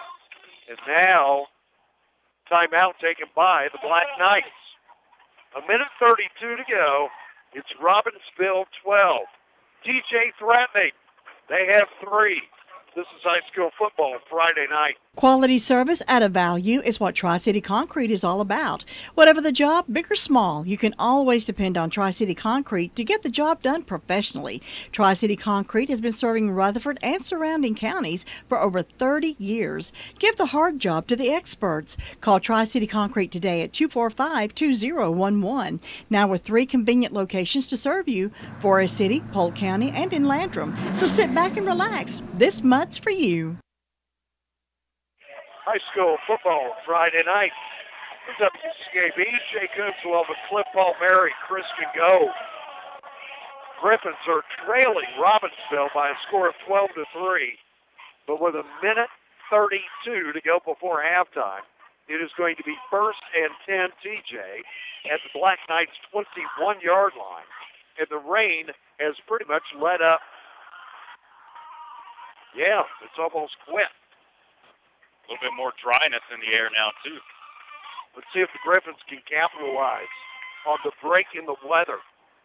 We need some points. Snap to McMullen. McMullen stumbling, tucks it away, finds a hole. 15! Chased out of bounds at about the 13-yard line. And notice how Nomi really picked up speed as he went out of bounds. That was a design throw, and he had to run it because the defensive ends were shooting in on him. So he does a good job. Typical Nomi. He's done a good job, and he's done this all year long. He makes defensive ends pay if they don't keep their contain, if they try to go upfield. 2nd and 3, hand off to Cody. Maxwell. Cody is really close. Up to the 11. I think he may have it. If he made it, yes, 1st down, Griffins. It'll be 1st and 10, I believe, at the 11-yard line, which means the Griffins could pick up a 1st down without getting it into the end zone, but only 1:13 left up on the clock. 1st and 10, TJ. Nomi, once again, tucks it away, comes out to the left, and he's going to be thrown down. No gain as he comes side to side, runs out of bounds at the 11. The out of bounds should stop the clock, and keep in mind TJ does have 2 timeouts as well. 1 timeout. Or 1 timeout. Looks like we have 1 minute exactly to go. Looking at the wrong thing on the board. 2nd and 10 for TJ. 1 minute to go. Nomi getting the call in. Maxwell stands to his right. Shotgun snap. Nomi looking for the end zone wide. Oh, no, he could not bring it in for the complete shot. Yeah, it was intended for Shamar Petty in the back of the end zone. Not a bad throw by McMullen. It's just good defense by Robbinsville. Yeah, they were on Petty. He timed it just right, too, because if he mistimed that, that might have been a pass interference call. Yeah, he kind of got his arm wrapped around his shoulder pads and his neck. Did a good job of, like you said, coming in just in time. Only took 6 seconds off the clock, but now it is third down. 3rd and 10 for the Griffins. From the Robbinsville 11, McMullen rolling to his right. Now he's going to fire over to the corner of the end zone. Is the end zone? Go! Incomplete. I could tell it was incomplete by the Robbinsville side, kind of, going, putting their hands up. We couldn't really see it as well from this angle, but incomplete. So now it appears as though the Griffins are going to attempt their second field goal try of the night. Got to come away with something. Yeah. Need some points. 12-3. If you get 3, it would close it to a 6-point lead. Maybe a 17, 18-yarder. Excuse me, 28. 28.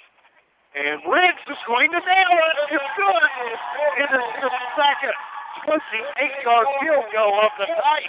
And Tremlin Riggs puts 3 more up on the scoreboard for the Griffins.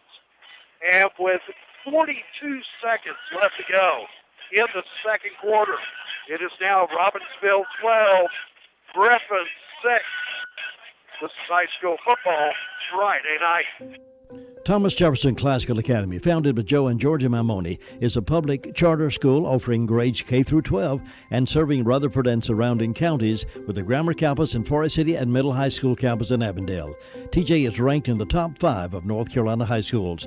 Students have the opportunity to participate in a wide variety of academic, club, and athletic activities. We are proud of the academic excellence of all our students and especially want to congratulate Coach Jerry Cash, his coaching staff, and his athletes on an undefeated season and wish them continued success in the state playoffs. Go Griffins! High school football Friday night. We are broadcasting live via Verizon Wireless. Once again, the skies open up. 42. It's like the rain stopped just long enough for Riggs to get the field goal. And now it's coming down in sheets again. On the kick now. Robbinsville trying to return, going to be brought out of bounds at about the 45 of the Black Knight. I'm not really understanding the choice to go onside there, because that's setting them up pretty decent field position. Granted, it's only 37 seconds left, but I guess you trust your defense, who has played pretty good tonight, to stop them. Maybe they thought with the slippery conditions they could maybe cause an error and possibly even get the ball back, but it didn't quite happen that way. Ball is spotted right at the Black Knights' 44-yard line. 37 seconds left in the second quarter. Landon Orr, the quarterback, rolls back, fires a pass over, shot incomplete, and looks like a pretty good punt over on that side of the field. Yeah, Tyson Beaver was in the quarterback's face, so he didn't get to step forward into his throw, and it made it sail over the wide receiver's head. And Beaver actually, I think, tapped him on the shoulder, and luckily this isn't the NFL, or that tap might have caused a penalty. Only if you're Clay from Green Bay. 6 seconds taken off the clock with that play.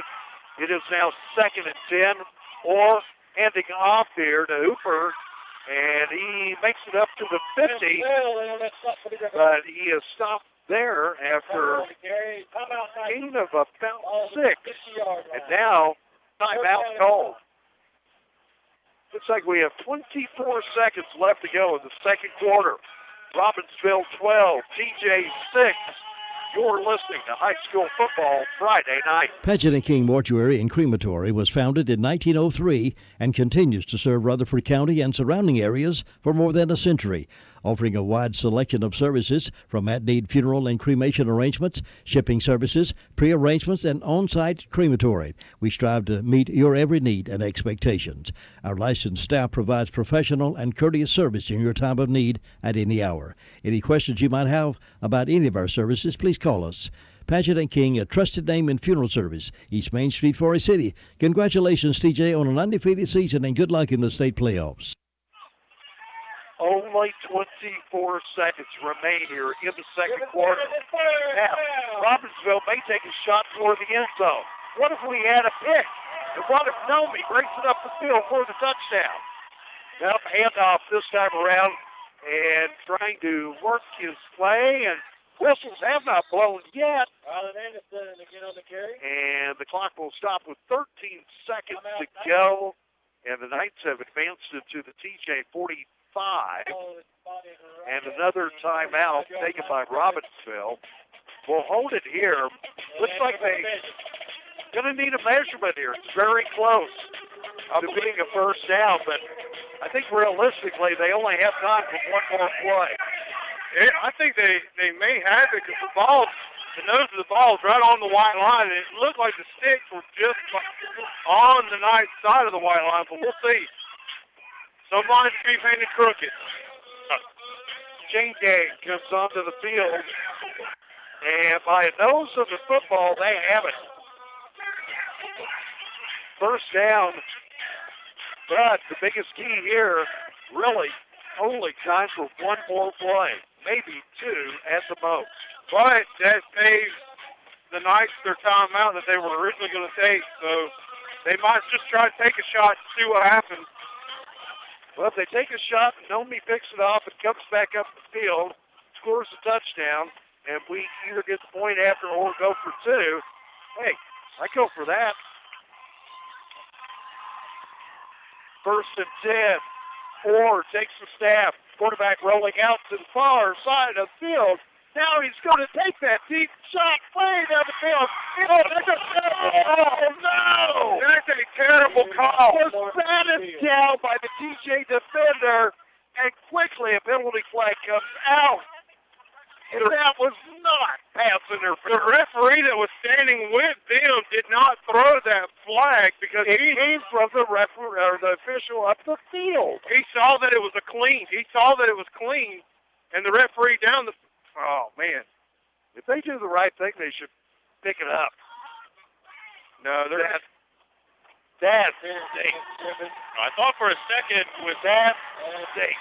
With it coming from the ref closer to the quarterback. The quarterback did take a little bit of a shot there, but it was as the ball was being released, so that's not really a good case for that either. I mean, the Robbinsville receiver was trying to box out the TJ defender, which is his job, but it was just as much pass interference offense as it was defense, and I don't think it was pass interference either way. Ball's on the 30-yard line. 3 seconds left up on the clock. Here's Orr firing over to the far side of the field. Okay, time runs out. He is tackled at the 25, and the Griffins escape that attack. And we hit halftime here in Avondale. And at the half, Robbinsville 12, Thomas Jefferson 6. Whew, what a interesting first 2 quarters of football here tonight. Stay tuned now for the halftime show. It's coming up momentarily on high school football Friday night. What's going on with the financial markets? Specifically, what's behind the price drops we've seen in recent weeks? And just as important, how should you as an individual investor respond? To begin with, this latest volatility may be due to a variety of factors, including rising interest rates, tariffs and trade concerns, and the anticipation of somewhat slower economic growth. But rather than stressing out over these developments, try to focus on what you can control. Maintain realistic expectations. Over the past several years, we've enjoyed unusually high market returns, but they may be headed back to more normal levels. Next, review your mix of investments. If the market's volatility makes you nervous, you may need to adjust your portfolio to reduce its risk level. Keep in mind, though, you'll always need some growth-oriented investments to help you make progress towards your goals. Most of all, try to overlook the market's day-to-day movements. Instead, follow a long-term investment strategy. It will be less stressful and more productive. This is Greg Poe, your Edward Jones financial advisor in Forest City. The Dutch Broad Cafe, 219 Old Main Street, Cliffside, now offering fresh meal replacement protein muffins, wholesome foods without GMOs, pesticides, added preservatives, and is chemical-free, made with organic, all-natural ingredients, perfect pre- or post-workout meal or snack. They're energizing, replenishing, satisfying, and most important, fresh and delicious. Enjoy banana nut, cinnamon swirl, blueberry, or chocolate chip.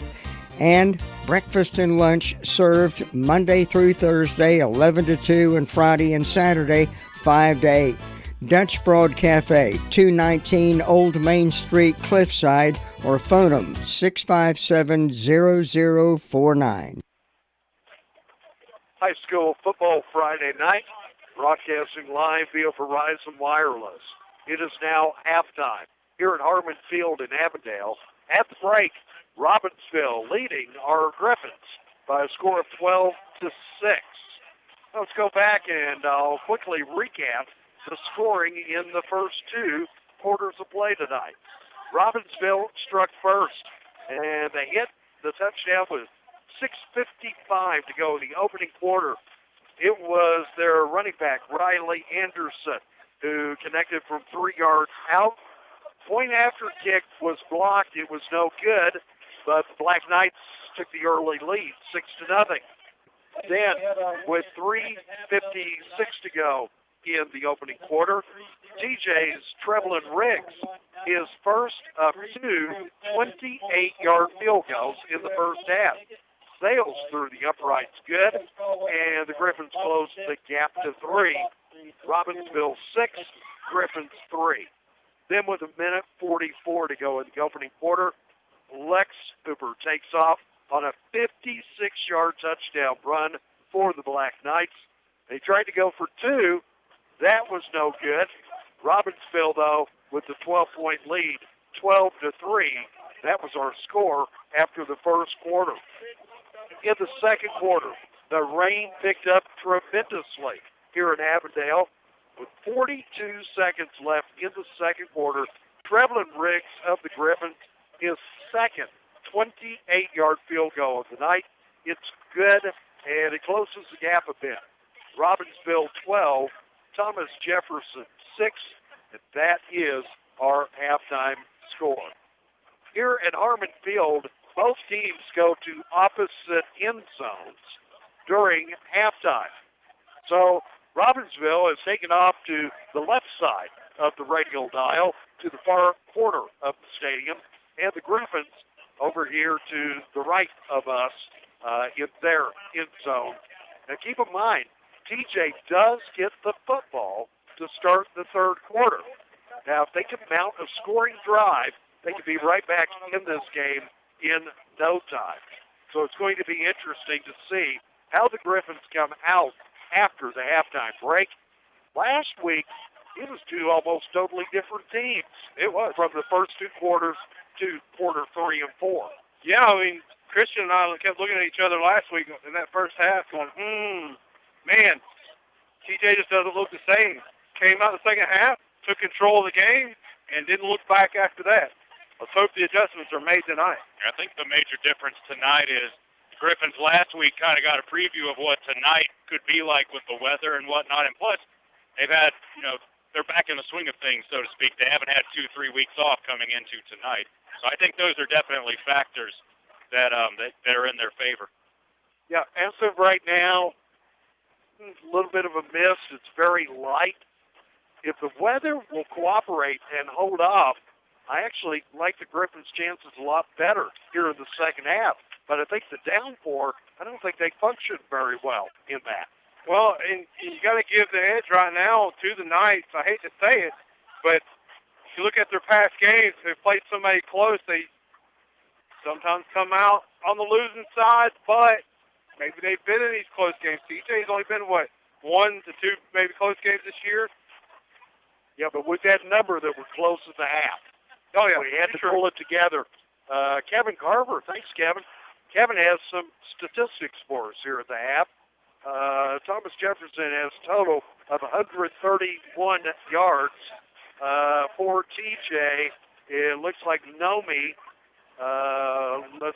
12 carries. He has 52 yards. Cody Maxwell has 11 carries for 47 yards on the ground. TJ has 9 first downs, and on third down, 4 of 9 for completion. Now, Robbinsville, pretty even here. Robbinsville only 122 total yards in the first 2 quarters, compared with the Griffins 131. Now, Robbinsville only has 8 yards rushing. Well, this doesn't make sense. Let me see. It's just 114 rushing yards. Oh, it's maybe number, I don't know. I can't make out Kevin's numbers there. For Robbinsville, I do know it is number 22. That would be Riley Anderson. Riley has 11 carries for 50 yards. And it is actually Lex Hooper, number 20, who has 4 carries for 65 yards. Robbinsville has 4 first downs, compared with the Griffins 9 in the first half. Robbinsville is 2 of 5 on first downs on third down conversions. So, some interesting notes here at half, and the stats looks like a pretty evenly matched game so far between the Griffins and the Black Knights. Cliff, we have a brand new Player of the Game award, and in fact, the first recipient of our new Player of the Game award last week was Tyson Beaver. Yeah, Tyson Beaver got the first ever WCAB plaque/trophy from Horns Custom Metalwork, who specialize in home decor, business signs, garage art. He's a local business out of Polk County, North Carolina. He designs and cuts in-home. You can see his work on Facebook, and that's Horns Custom Metalwork, and you can find that on Instagram and Facebook. He does all this at home, and he will give you a rendering of what you're asking for free. Free quotes, free rendering. You know, the new Player of the Game plaque, obviously, it's quite a bit different than what we've had in the past, but we have had a number of folks stop by here on the Jacob Conley Media Row tonight, and they've been taking a look at this. We've had some people even taking pictures of this new award. It's sharp. It is. It's sharp, and I've been handing out the Tyler Horn cards here. I'm about out to Tyler. If you're listening, make sure to give me some more. You can actually reach him at 828-817-4088. And I tell you what, I've known Tyler for a while, and I've looked at his artwork on there, and he is a talented individual. You show me some of the pictures from his portfolio, and some of the metal work he does, unless you see it, you just cannot appreciate it until you see it firsthand. So I saw this set. The ceiling fan is what gets me hits me really close, because it takes a lot to make sure a ceiling fan stays level. And you're taking metal, and you're going to make blades out of metal. But these aren't just regular metals, but he actually cut like a deer scenery, for all you deer hunters out there, like a deer scenery and a meadow, and it's hollow in the middle, and the only thing you see is the deer in the meadow on each blade, and then you can turn that on, and it stays perfect. If you can get that weight right, and it spins great, shows you that he knows what he's doing. We will award another Player of the Game award during our post-game broadcast tonight. We call it the fifth quarter. You'll want to stay tuned and listen to find out, but this is a really unique, it's really cool looking. It's our new Player of the Game award, and our thanks to Cliff, also to Tyler. Man, he is an artist, a craftsman, to say the least. Yeah, we'll put a picture of the award up on Facebook. We haven't gotten Tyson his award yet, and I didn't want to put a picture of it on there until he got it. I'll put it on there, and plus there is also on the Facebook page a link to Horns Custom Metalworks. Good deal. It's halftime here at Harmon Field, Griffin Stadium. Griffins are trailing 12-6 to Robbinsville. We'll be back momentarily on high school football Friday night. George is doing it again. Check out these prices at Farmer's Friend. Feed, seed, and supply. Deer apples, $7.99 a bag. Peanut deer mix, $12.99 for a 50-pound bag. Cedar shavings, $6.99 while supplies last. Fish mucks, $15.99 for a 100 count. Propane is only $10.99 for a 20-pound tank. Farmer's Friend Feed, Seed, and Supply has the best price on dog food. Victor High Pro Plus, just $32.29 for a 40-pound bag. Call on Farmer's Friend for Wrangler, Sweet Feed, and so much more. Farmer's Friend Feed, Seed, and Supply, 188 Whiteside Road, Rutherfordton. Guess what I just saw? An old girlfriend. Worse than that, a bunch of bugs crawling from under the fridge. Where's that bug spray? You can't get to them with that. Here, call Go Forth Services. Here's the number, 287-3188. I've heard good things about Go Forth Services. I had a buddy that called them to get rid of fire ants. Absolutely. They've been taking care of people since 1959. David Spillman and his team of trained professionals have been the company to call on for decades. Fourth generation now operating Go Forth Services in Rutherford, Polk, McDowell, upstate South Carolina. They can do it all. Pest control, termites, fire ant control, even wildlife removal, and always free inspection. I'm loving what I'm hearing. Go Forth, come on out. Honey, you got to call them first. 287-3188. Oh, yeah. With today's hurry-up and undependable world, you need an insurance agency that will give you excellent service. Maxwell B. Hamrick Agency delivers the security and service that you're looking for.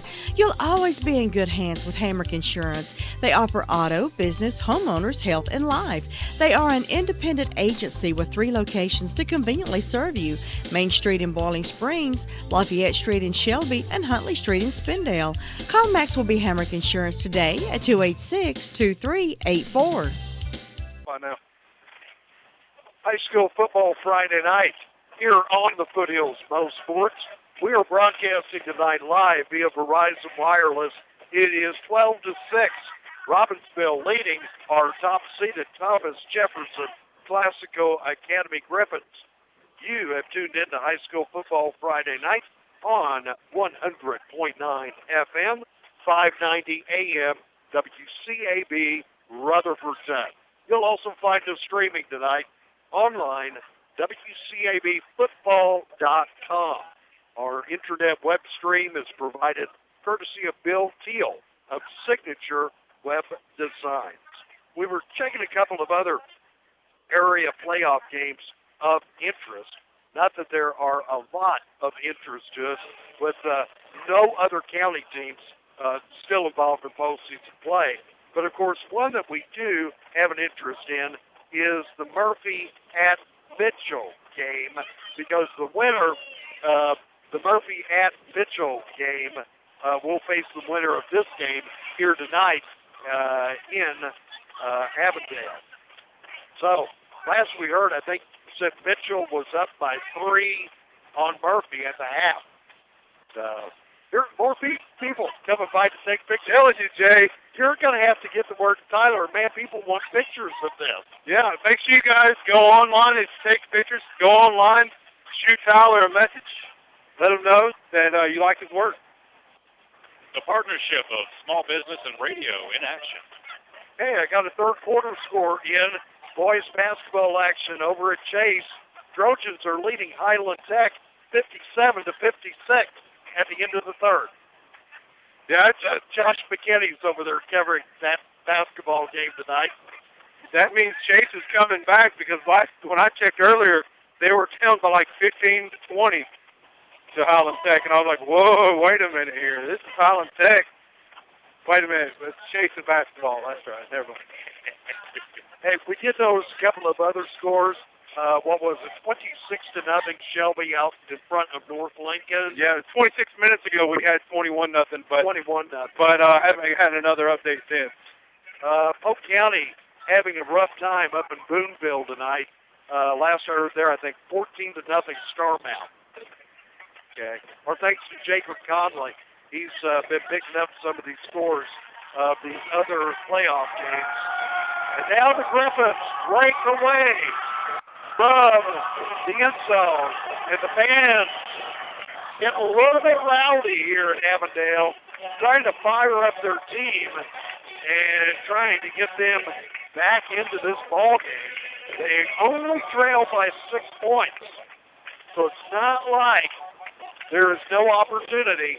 And since they will get the football to start the third quarter, they need a good drive to start the third, and they can be right back in this thing, possibly take the lead for the first time tonight. You've been listening to the halftime show. We are just a couple of minutes away from the beginning of the third quarter on high school football Friday night. Your number one source for used, damaged, insurance auction, rebuildable auto parts, Robbins Auto Parts, 1875 Harris Henrietta Road, Henrietta. Robbins Auto Parts is a family-owned and operated business by Marty and Terry Robbins. Professional experience in auto parts since 1960. Call on Robbins Auto Parts 657-5732 or visit them at www.robbinsautoparts.com. Robbins Auto Parts is a proud sponsor of Thomas Jefferson Classical Academy playoffs. Spindale Wholesale Mulch Company, 325 Spindale Street. They carry single ground hardwood mulch, pine bark, color-enriched mulch, organic topsoil, organic compost, potting mixes, garden soil. These mulches are quality Appalachian barks that are blended for best performance. Also carry rock, stone, gravel. Open Monday through Friday, 8 to 5. Phone them at 287-3561. Quality service at a value is what Tri-City Concrete is all about. Whatever the job, big or small, you can always depend on Tri-City Concrete to get the job done professionally. Tri-City Concrete has been serving Rutherford and surrounding counties for over 30 years. Give the hard job to the experts. Call Tri-City Concrete today at 245-2011. Now with 3 convenient locations to serve you, Forest City, Polk County, and in Landrum. So sit back and relax. This mud's for you. Thomas Jefferson Classical Academy, founded by Joe and Georgia Mamoni, is a public charter school offering grades K through 12 and serving Rutherford and surrounding counties with a grammar campus in Forest City and middle high school campus in Avondale. TJ is ranked in the top 5 of North Carolina high schools. Students have the opportunity to participate in a wide variety of academic, club, and athletic activities. We are proud of the academic excellence of all our students and especially want to congratulate Coach Jerry Cash, his coaching staff, and his athletes on an undefeated season and wish them continued success in the state playoffs. Go Griffins! First and 10 for the Griffins from the 36 following the kickoff to start the third quarter. Nomi McMullen's on the keeper, and he brings it up to the 43. Nice pickup by the TJ quarterback. Griffin's got good starting field position on that return. As we saw, we were wondering whether or not they might kick it short to keep it away from both Nomi and Isaiah, but they kicked it to Isaiah, and Isaiah got himself a good return to set this up. Yeah, brought it upfield about 30 yards. Now it is second down for the Griffins, and here's Nomi keeping it, zigging, sagging, has a first down. Nomi takes himself across midfield. Here's Nomi time. First down, Griffins. All right, I think I mentioned this last week. Nomi's one of the most physical quarterbacks running the football I've ever seen. He's more physical than a lot of running backs are when he runs with the ball. And he does a good job here of picking up the first down quickly for the Griffins. The referees are telling them they need to kill the play clocks because the one's working and one's not. Uh-oh, play clock, one is dead. And because one of the play clocks is dead, they're going to have to kill both play clocks. They will keep it on the field. Yep, we have seen that before this season. I was about to say something about that feels familiar.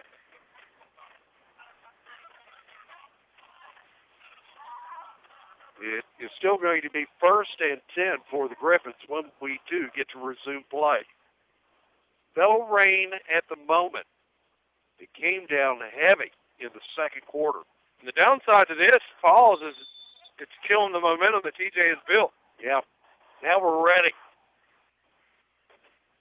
Shotgun snap. McMullen's rolling to his left. Now cuts back in toward the middle. Keeps it himself. Gets back to the line of scrimmage. Maybe lost about a half yard. Number 17. So they're going to have more weapons than just Nomi, it looks like. Well, the rain's not falling now, so maybe passing the football becomes more of a possibility now. Let's see what the Griffins do on 2nd and 11. Trips to the far side of the field. Uh-oh, we've got motion. A couple of TJ players kind of jumped on that one, including McMullen. It's a false start on the Griffins. That's going to move the ball back 5 yards to their 45. And yards are hard to come by tonight, and you don't want to give them any extra. 2nd and 16 now for TJ. Still got trips over on the far side of the field. Griffins moving left to right here at the beginning of the 3rd quarter. Snap, McMullen's quarterback. Now he's going to tuck it away again. Nomi looking for some running room. Gets back to the line of scrimmage and maybe picked up 1 yard. The defense is doing a good job of breaking down that pocket that Nomi's in, and that's why he's having to run it. The offensive line's just got to block just a little bit longer. As great as Nomi is as a player, you can only dance around for so long before the defense will get to you eventually. 3rd and 15. Big play coming up here for TJ. Really need a first down. McMullen this time airing it out deep down the field, overthrown. Shamar Petty is intended target, but actually the Robbinsville defender got ahead of Petty. And if he could have had a little bit more speed, he may have caught up with that, picked it off. Even though it was incomplete, it was a good job by McMullen to keep the ball out of the reach of anybody, not a TJ receiver. Now, this is a little suspect. You got Robinsonville. They've got 2 punt returns back here. Here's the punt on the way. Looks like it's a pretty good one. And I think it hit one of the Griffins again. It did at the 28-yard line. So Black Knights will have good field position to start their next drive. They still lead by 6. And that drive coming out of the half started off the way that the Griffins wanted to, but then a series of things, including with the play clock issue and then a couple of penalties on the field, it kind of killed it for them. High School Football Friday night being brought to you in part this season by our good friends at Tri-City Concrete, Spindale Mulch, and our thanks to Greg Ho with Edward Jones Company, among our sponsors here on the playoff edition. 1st and 10, Black Knights. Handoff from the quarterback, Landon Orr. And Anderson, Riley Anderson up to the 30. Short gain of a couple of yards. About 2 yards. Take it down at 8. That was a good job by the TJ defensive line, kind of staying put there and clogging up the gaps, and then Ethan Jackson just came in and got the tackle. 2nd and 8 for the Black Knights. They send a pair of wideouts to the far side of the field. They are driving right to left this quarter. Orr keeping it himself. Landon turning, zigging, zagging, and finally going to be wrapped up, never dropped to the turf. Or just finally wrapped up and stopped by the Griffins. Or was stopped in the backfield, but TJ just didn't bring him down, and he spun free. So that puts the ball up at the 36-yard line, and it's 3rd and 3 it will be for Robbinsville. Griffin fans, it's 3rd down. They break huddle. Ward takes the snap from under center, hands off. Riley Anderson breaks loose on the right side, and it is Isaiah McMullen who finally brings him down up at about the 44, but a big gain by Anderson. Robbinsville was able to open up just enough of a hole to get the first down, and we've seen if they can get past that first level, that first line of defense for TJ, they've had some real problems taking him down after they get past that. 1st and 10 for the Black Knights at the Griffins 44. And off again to Anderson. Anderson breaks through over on that right side, and he is wrapped up after a short gain of about 5 up at about the 39-yard line. But anytime you can pick up 5, got to be happy. Actually, they gave him 6 up to the 38. They're going just off tackle right now, and that's where they're getting the yards at. Second down and about 4. Anderson again. Over on the right side. Turns the corner. Has room. Has the first down. And Riley Anderson takes it up to the TJ 33. And none of these runs so far have been like the big play that we saw in the first half from Hooper, but you could argue maybe that these are a lot more debilitating for a defense, kind of wearing them down, and it's not good to be on the field that long if you're the TJ defense. Yeah, the running back catching the ball right off as he's coming in motion and going right off tackle. First and 10 for Robbinsville this time. Big pile up at the line of scrimmage. And the Griffins do a good job of stopping. Hooper.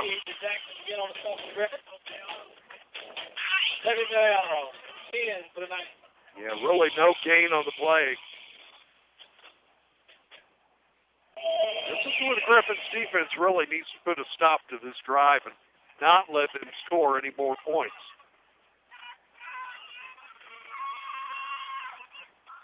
And off to Riley Anderson. Anderson, look at him go over there on the right side. Turns that corner. And Riley Anderson picks up another Black Knights first down. He's all the way up to the CJ 19. Robbinsville, say what you will about them, they've been consistent with their attack on offense. They've just been loyal to the running game, not really passing the ball all that much, and it worked out for them. You have a back like Anderson. Anderson and Hooper both. Yeah.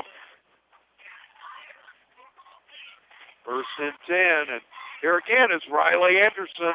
They're not trying anything different. They're running the same play over and over and over, and they're daring you to stop it. And you know what? You're going to have to widen out your defensive line.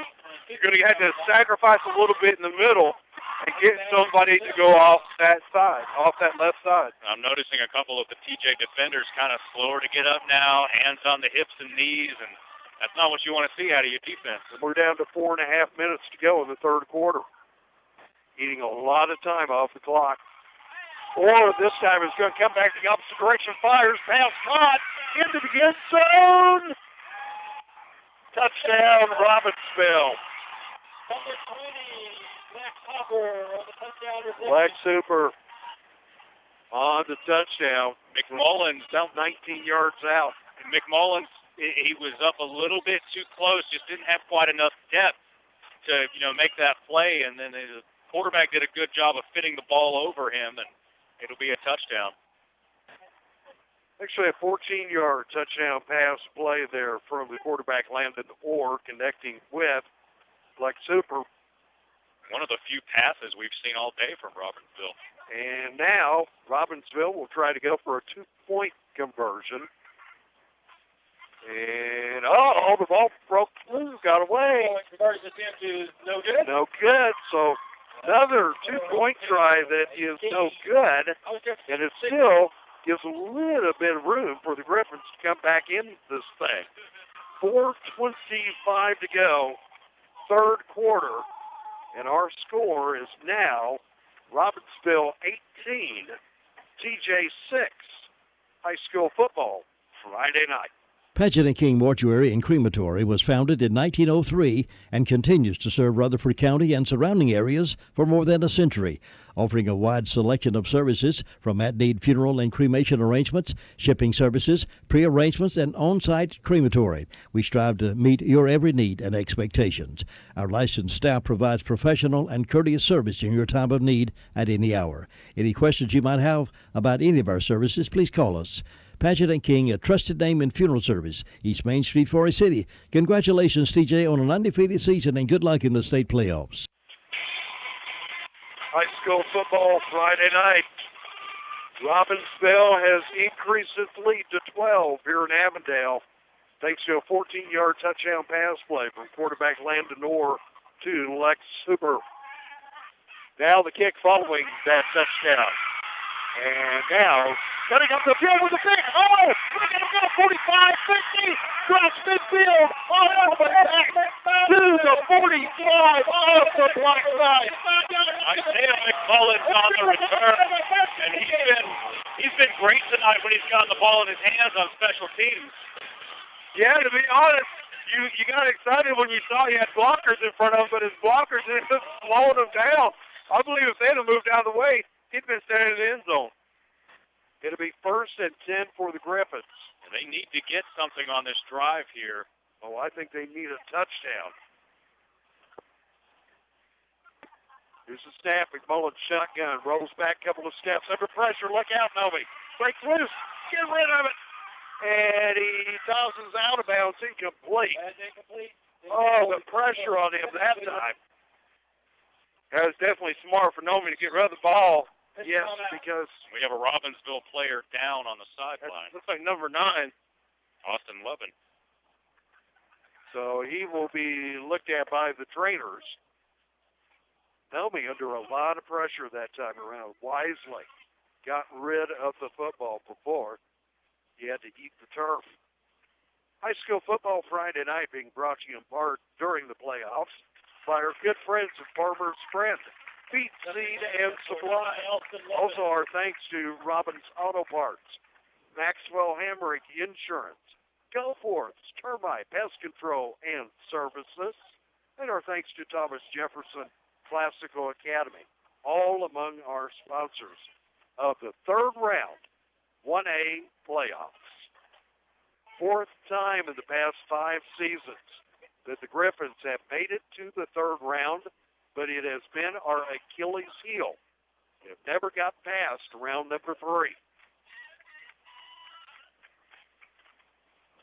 Robbinsville player's okay. He heads over to his side of the field. And now it is 2nd down and 10 for the Griffins. Oh, there's a chop, and I think Black Knights are going to be the culprit this time. I think Nomi threw them offside. Yep. We'll pick up 5, moved up to the 40. I'm not sure if that was intentional or not, but either way, that's very fortunate for the Griffins. I think that's the first offside call of the night. Yeah, you do that to try to slow that defense up, make them think twice before coming across. And the defensive end who jumped was the one who came in to replace the injured Levin. So now 2nd and 5. Low snap, and nobody's able to control it. Now fires and batted around. Picked off by Robbinsville. Over on the far side of the field, running up the far sideline. And he could go all the way. Tripped up short of the end zone. That was number 17, A.J. Ornelas on the pick. Oh, and now it sets the Black Knights up 1st and go at the Griffins' 5-yard line. 3:50 to go in the third quarter. He just wasn't able to float the ball over him. He had a little bit of room, but the throw had to be perfect, and it just wasn't quite there. This is going to set the Black Knights up. We need the biggest defensive stand that maybe we've had all year. They break huddle. Here we go. 1st and go at the Griffins' 5. Quarterback Orr handing off. Riley Anderson, and he's in. 5-yard touchdown. 6 points. Robbinsville. Riley Anderson with 5-yard touchdown score. That score comes with 3:45 to go in the third quarter. Now leading 24-6, and let's see if the Black Knights will try to go for a point after kick. And it looks like they will.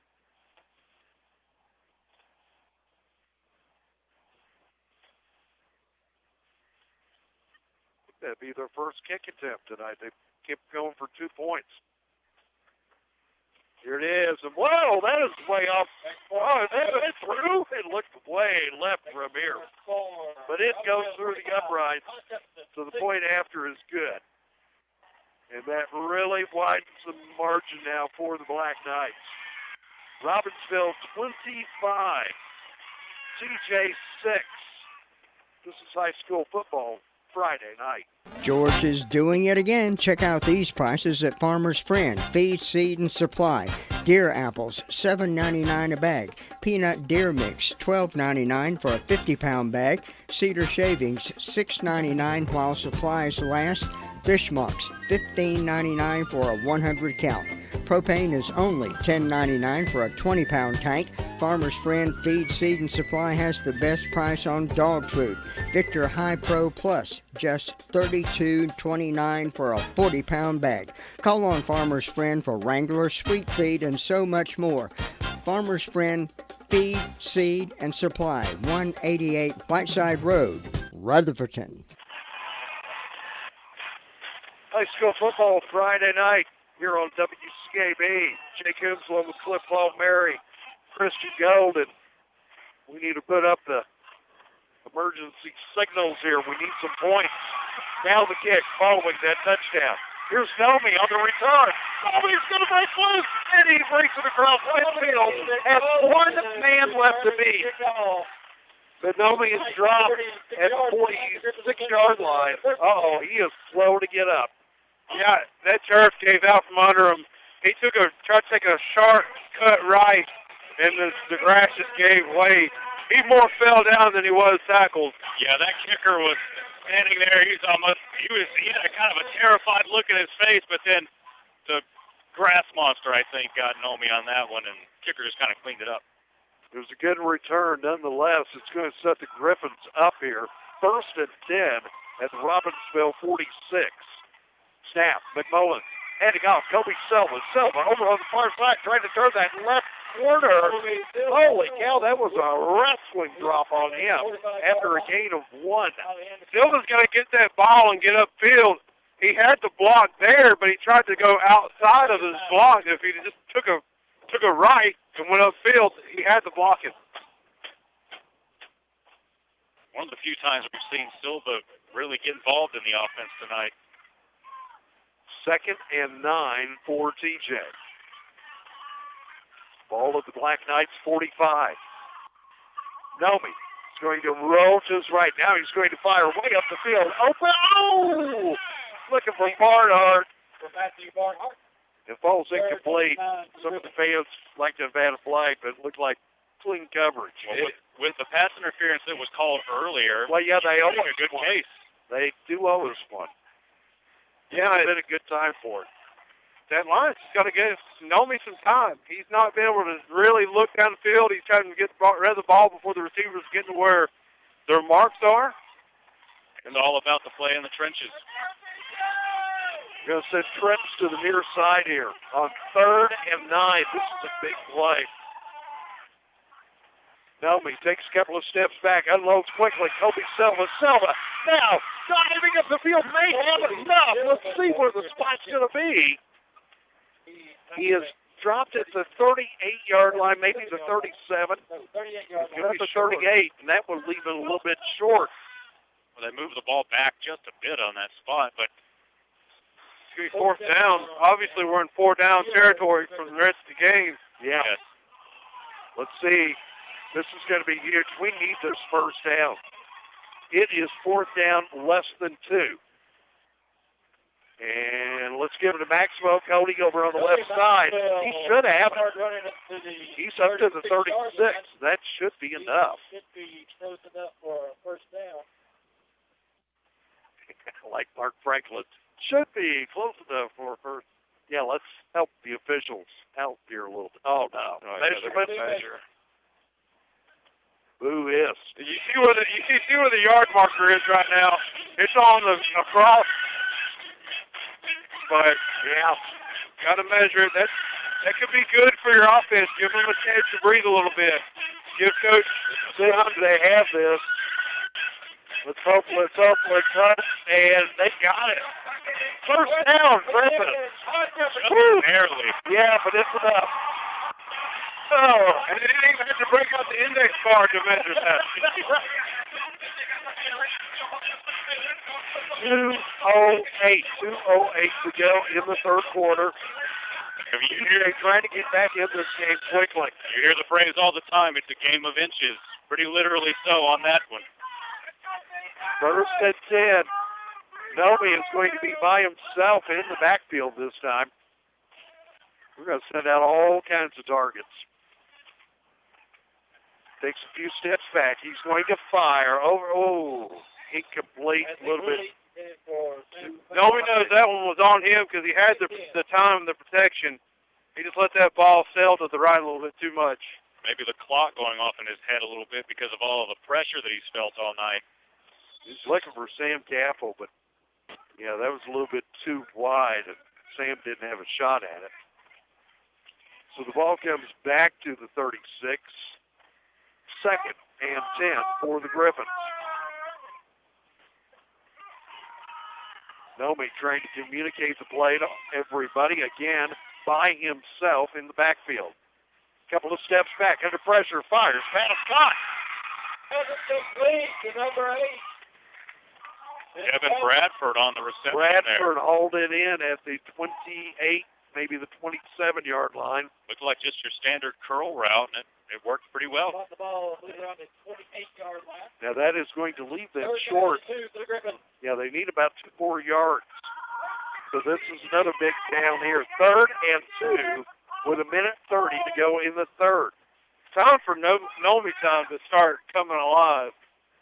Yeah, the defense has really had his number all night. Maxwell. And now blocking for Nomi. Nomi drives it up to the 26, almost the 25.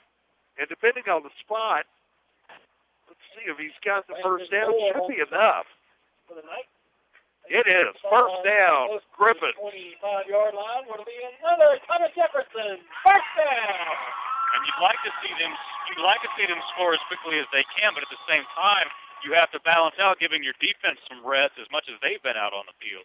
Yes, that's true. Although a lot of these guys play both ways. Maxwell standing on the right side of McMullins. Nomi takes the snap. He's looking to air it out. Pass it. And Barnhart on the receiving end up at about the 11-yard line. Another first down for the Griffins. So now DJ's starting to get things rolling. Now, it's not often that I'll say this about the high school level. That, I think you could say, was an NFL caliber throw. I mean, he had to fit it in the smallest of windows, and any little mistake, it would have been incomplete. And a good catch by Barnhart. And now the handoff to Cody Maxwell. Maxwell trying to work out some left. On the carry. Yeah, I don't know if he got back to the line of scrimmage. Back to the 12-yard line. They have lost a yard there. And clock is running with 20 seconds to go in the quarter. 2nd and 1. You still have a full quarter to work with, but 2nd and 11. they really got to get this on this play. They really got to get this touchdown. If we need the 6 points right now.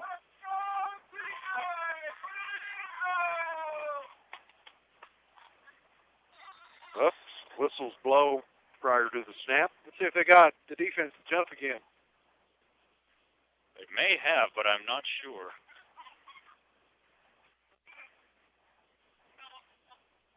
Offside. They did? Yep.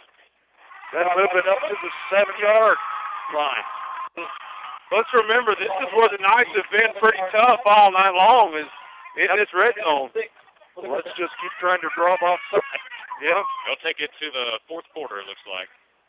Okay, 3 quarters are in the book. And the news is not good after 3. It's Robbinsville 25, TJ 6.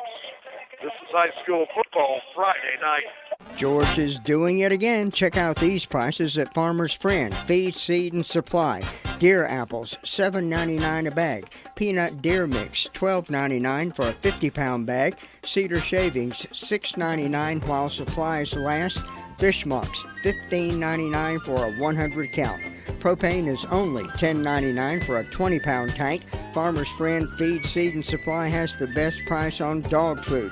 Victor High Pro Plus, just $32.29 for a 40-pound bag. Call on Farmer's Friend for Wrangler, Sweet Feed, and so much more. Farmer's Friend Feed, Seed, and Supply, 188 Whiteside Road, Rutherfordton. No silly giggling, no screaming and yelling, no vulgar language, and no put-downs. We're up, live, and family-friendly. We are WCAB Radio, serving your family 24 hours a day. Welcome back to the fourth quarter. Robbinsville leading the Griffins by a score of 25-6. TJ has it at the 7-yard line. We need the touchdown. Here's the snap. McMullen's rolling to his right. Nome's going to keep it himself. Nome's sagging. With the keeper. He is up close to the 3-yard line, so he picks up about 4. And I think just short of the first down marker. Looks like he is about a yard short. So this is 3rd and 1. And the ball is at the 4-yard line.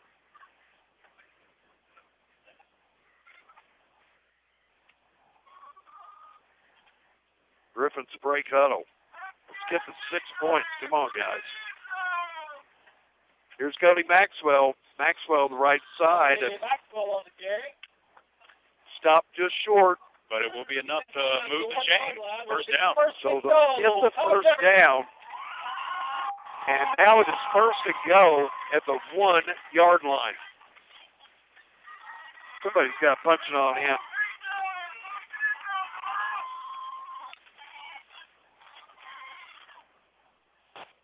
Nome's going to keep it himself. Dives ahead. And did he clear the plane? Just short of the goal line. Nope. They will not give it to him. Oh, they take a touchdown. Now they took a touchdown. Well, now, is it a touchdown or not? Well, a couple of Robbinsville players were running off celebrating. Well, both hands went up by the official. Okay, interesting. Try it again. That's how they got it in. Man, one of the most, maybe the hardest fought touchdown of the season for Thomas Jefferson.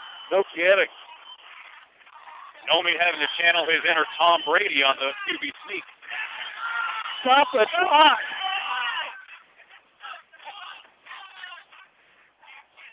Holy cow. Yeah, the fans got onto that real quick. That cost us a lot of time off that clock with it still running after the touchdown.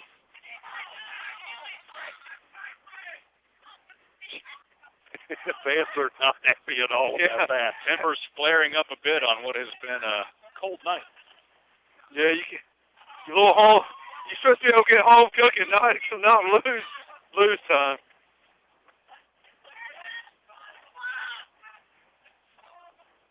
Should add some time back.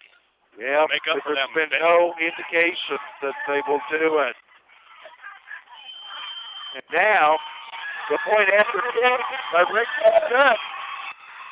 So don't give up hope yet. 9:51. We had a good 10 to 15 seconds run off the clock.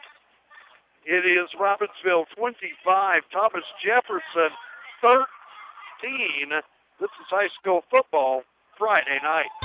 Give Santa a helping hand this year with a beautiful piece of furniture from Holland Furniture. Just in time for Christmas, Lazy Boy recliners are on sale. Also, Sealy, Tempur-Pedic, Stearns & Foster mattresses are on sale. In stock with same-day delivery. Store hours are Monday through Friday, 9 to 6, and Saturday, 9 to 5. Holland Furniture is a family-owned business, and they're located on North Main Street in Henrietta. Give them a call at 828-657-6328. High school football Friday night. Not only did we lose some precious seconds, but finally they get the point up there. It's 25-13, Robbinsville leading Thomas Jefferson. I'm happy I'm down here calling the game with you guys and not blocks for Thomas Jefferson. Oh, they're going to burn the place down if they don't get fixed. Won't even have to light a fire with the tempers out here. Now the swift kick following that touchdown this time around. TJ quickly wrapping him up, and he is stopped at their 46 of the Black Knights. So good job by the Griffins of quickly stopping them. As expected, whenever they get there to the ball carrier, they're trying to hold them up and rip that football out. Whew, it's getting down to sweating time now. And just a steady little bit of rain returning now. It's a little bit misty, but it's there. Yeah, it's not doing much. Don't freak out yet. 12-point deficit. We need to see if TJ can get back in here. 1st and 10 for the Black Knights. Robbinsville handing off. Anderson over on the left side, still taking Griffins with him. Holy cow, I think he took him all the way up to almost a first down. I didn't think an offensive lineman was legally or allowed to pull the player. It's not legal on the books, but it's almost never called on the field. Yeah, he played bulldozer on that one. Not even bulldozer. He pulled him. He didn't even push him. Yeah, it's okay to push. It's not okay to pull. And I don't know what the hesitation is here. Maybe discussing that very thing. Jacob Conley said there's a flag. Oh, I did not see a flag. Maybe they did catch it.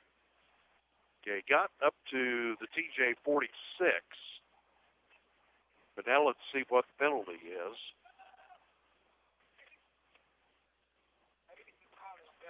Ain't even run. Hey, it's a runner. Is that the first time we've heard that call? That's right. I'll take the credit for knowing a little bit about football here. Cliff with the eagle eyes there. Look, you can push them. You can't pull them. You can even get them to jump on your back and run with them. Going to bring the ball back to the Black Knights' 49-yard line. Here's Orr handing off again to Anderson. Anderson quickly wrapped up, dropped after a gain of only a couple of yards. Just across the 50. TJ's going to have to get back to where they were at, hitting them in the backfield. Yeah, that young man has some strong legs. We're down to 9 minutes to go. The clock running. Worth noting that Bieber is on the field, but Isaiah Foster is not. Thomas Hicks is in there, where Foster would normally be. They do quite a bit of subbing in and out in there, though. I have seen Beaver and Foster limping around a lot when they're not on the field, so. 2nd down and about 4. Oh, my, no problem here. Picking up yardage plus some. Dragging defenders all the way up to the 35. They're just grinding the defense down here. It's not doing anything fancy. They're just lowering their shoulders, and they're being out-physicaled right now. You're talking about Foster and Beaver limping. Yeah, that's one thing that we talked about last week was their speed for their size. And if they're limping, they don't have that speed. They've been worn down a lot tonight. 1st and 10 for the Black Knights. That should be a false start. 35. It is false start. Oh, the Black Knights back them up to the 40. 1st and 15. The clock getting scary now. 8:18 to go. Defense has to come up big here. Would like a turnover if possible, but a stop has to happen. Yes. But you know they're going to try to run as much clock off as possible. Yep.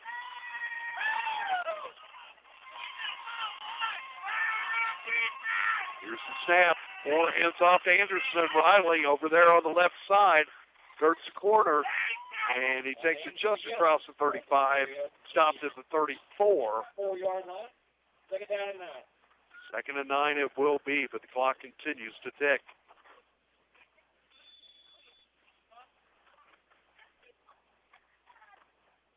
Robbinsville certainly in no big hurry. Oh, they do have the play clock working again. I had noticed that.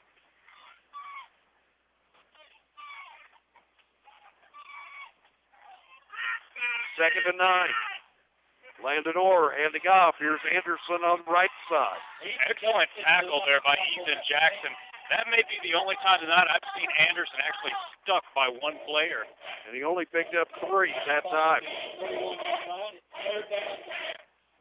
There are times where I'm watching Ethan Jackson flying around, and he's made some plays tonight.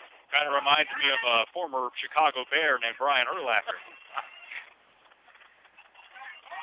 3rd and 6.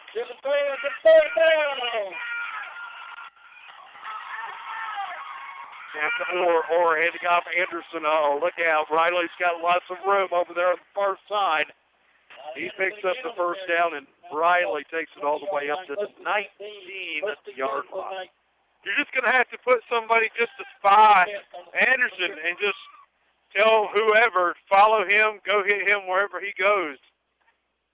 I'm afraid it's easier said than done. Right? And even if you do hit him, you're going to have to tackle him and slow him down at least to get some help there. And we've seen in most cases it takes more than one player to do that. 1st and 10 for the Black Knights. Here's Anderson again, this time on the right side. He's always getting positive yardage. It's been rare tonight. Well, the Robbinsville players pulling back one of their own from Isaiah Foster. Yeah. Looks like a little bit of temper flaring there for a second. That's good leadership from that Robbinsville player. Just pick his guy up and set him to the side and say, hey, we don't need this right now. Yeah. Looks like the ball is at the 13-yard line.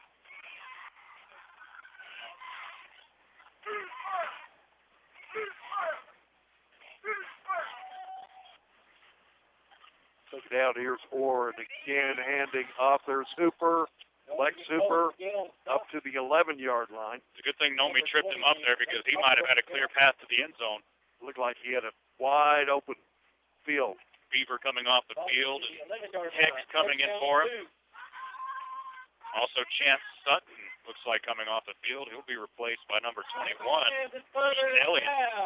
3rd and 2 for the Black Knights. Uh-oh. Oh, they got him, and they've got him dropped in the backfield. They took Cliff's advice that time, and it gave him no chance. How about that? Loss on the play.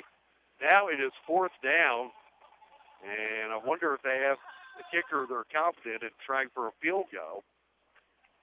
I wouldn't doubt they'll just go for it here. Because even if they don't get it, Thomas Jefferson hasn't shown that they can really make their defense pay that often. They're going to let that clock tick, and then they're going to call timeout, and they're going to talk about it. We're down to 4:55 to go.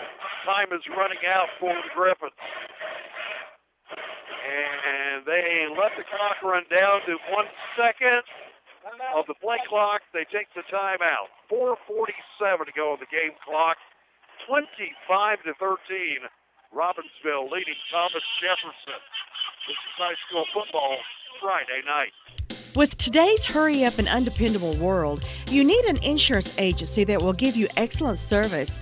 Maxwell B. Hamrick Agency delivers the security and service that you're looking for.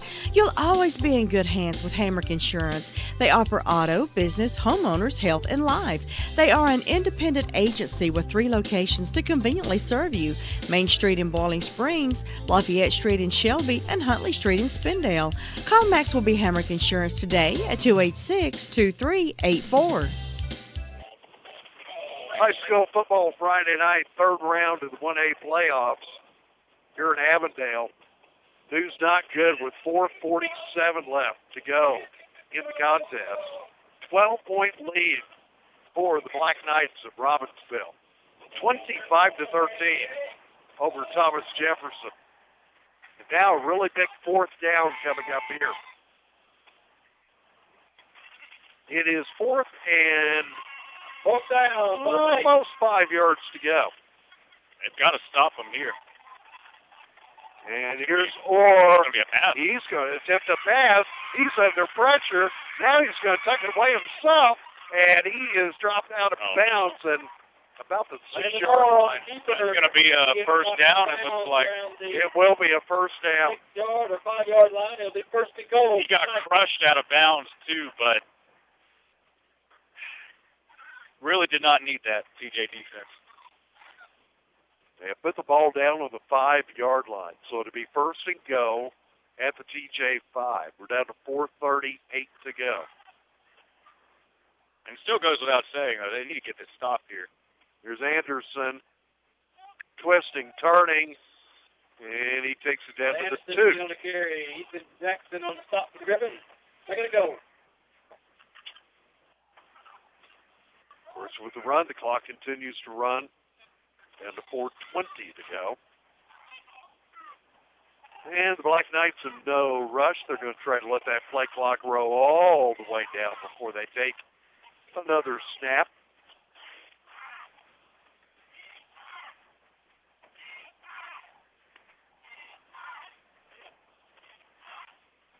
We've got about 5 seconds left to work with. They're going to have to get this snap off in a hurry or get delay of game. I don't think they got it off in time. Delay of game against Robbinsville. They had to back them up to, looks like you're saying about the 9-yard line. I'm not even so sure they're as concerned about it because that gives them more chance to run clock. That's true. That's exactly what they're doing here. We're down to 3:50 to go. Time running out on the Griffins' undefeated season. Here's handoff to Anderson. Look out. Riley over on the left side. Touchdown. That may have been the dagger right there. I am afraid it was. Unless some sort of Herculean, monumental, miracle thing happened. That was the dagger. 8-yard touchdown run. Second, actually the third for Riley Anderson. Now they will try to add the point after kick. Comes with 3:36 to go in the contest, and the point after kick is good. That's good. So with 3:36 to go in the game, looks like it's going to be 4th seed Robbinsville putting an end to the Thomas Jefferson Classical Academy Griffins undefeated season tonight. 8-yard touchdown run there from Riley Anderson. Point after kick good. It's now Robbinsville 32, TJ 13.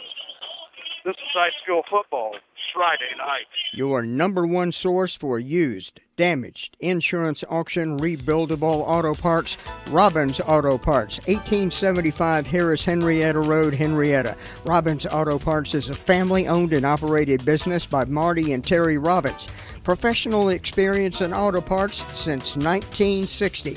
Call on Robbins Auto Parts 657-5732 or visit them at www.robbinsautoparts.com. Robbins Auto Parts is a proud sponsor of Thomas Jefferson Classical Academy playoffs. High school football Friday night, WCAB Rutherfordton. Jacobs along with Cliff Ball, Mary, Christian Gold, and time is getting away from us. 3:36 left to go. 32-13 Robbinsville. Now the kick following that touchdown from Riley Anderson. 38-yard line. First and 10. Griffins will take it 1st and 10. They'll start this drive from their 38. At this point, you got to think with TJ's offense, maybe entertain the fans a little bit going out.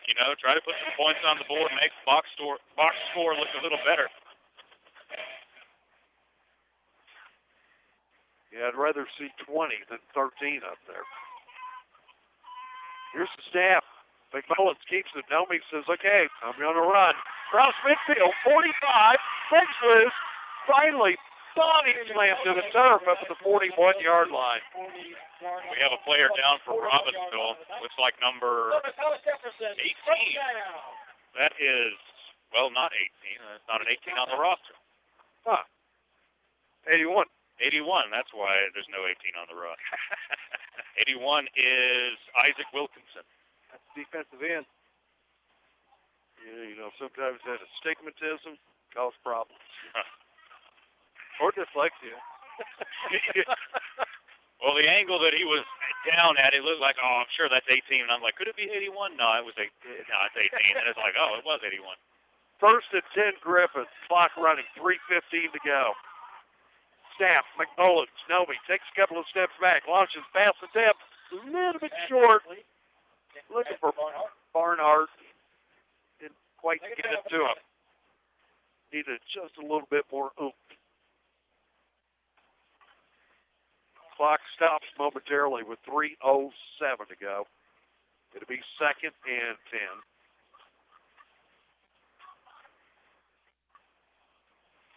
What a great year it has been up to tonight.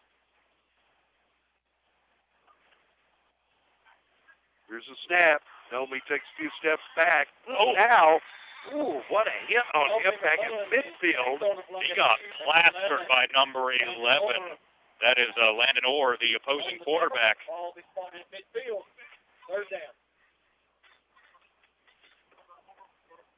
So quite a bit of yardage won, about, If I'm not mistaken, 6-7 yards lost there. If I'm not mistaken, this has been the lowest points total that the TJ offense has been held to all year. Yes, it has. Jacob Conley's definitely agreeing. It's been like the one test this year that the Griffins just haven't been able to figure out. Third down, long way to go. Nomi running for his life over on the far side of the field. Finally just going to have to throw it away out of bounds. Fourth down. It's going to bring up fourth down and possibly the last play of the season and the last play of the high school career of these seniors.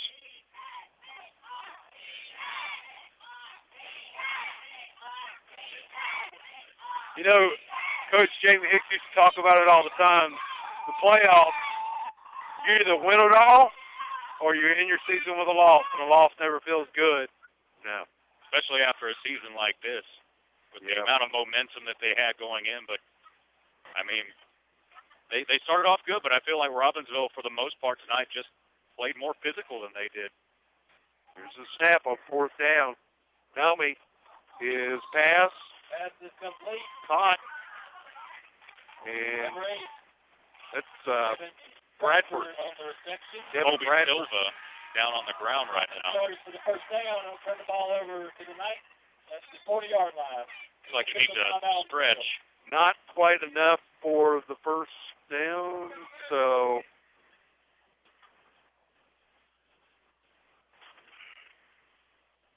really? That's really close. No, they were at the original sticks.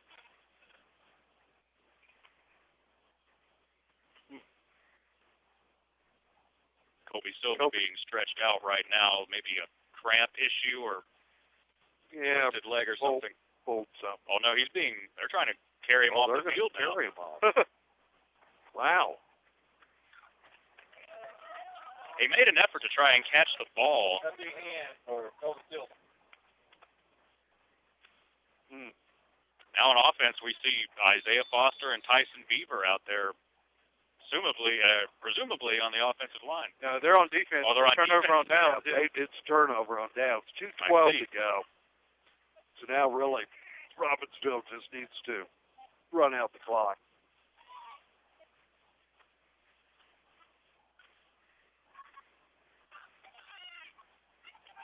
Brother Vancy, wow, when you can hand off to Anderson like that and still get positive yardage.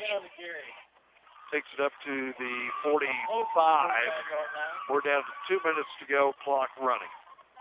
I feel like there's been a couple of guys getting frustrated with Isaiah Foster from the Robbinsville side, but I don't even think he's intentionally trying to do anything. He's such a large individual. He sometimes has to push on you if he's on top of you to get up. And we should all stay dirty back home. I'm sure that's not pleasant if you're the one being pushed on. It is now second down. We're down to a minute and a half to go. Still have a couple of seconds left on the play clock. Here's the snap. Going to take a knee. And the headset comes off. And that is probably one more, maybe two more snaps. And that will bring this season to an end for the Griffins at 12-1. That's one coming tonight. To go this far and have it end in this way is not many things more painful than that as an athlete. We're down to 50 seconds to go. Play clock running down. 4-3. Take another knee, and that. Or take the knee, and it'll bring up fourth down. Well, not going to quite do it. They're going to have to take one more knee.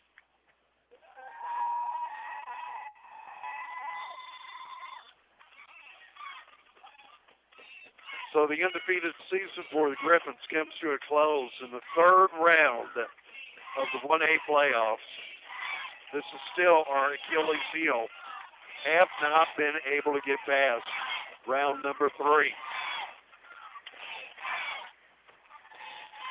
One more knee needed.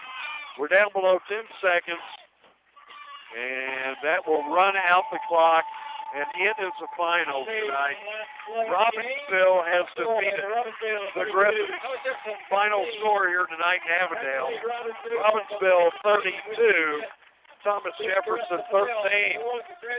Stay tuned now for the fifth quarter postgame show coming up next here on High School Football Friday night. What's going on with the financial markets? Specifically, what's behind the price drops we've seen in recent weeks? And just as important, how should you as an individual investor respond? To begin with, this latest volatility may be due to a variety of factors, including rising interest rates, tariffs and trade concerns, and the anticipation of somewhat slower economic growth. But rather than stressing out over these developments, try to focus on what you can control. Maintain realistic expectations. Over the past several years, we've enjoyed unusually high market returns, but they may be headed back to more normal levels.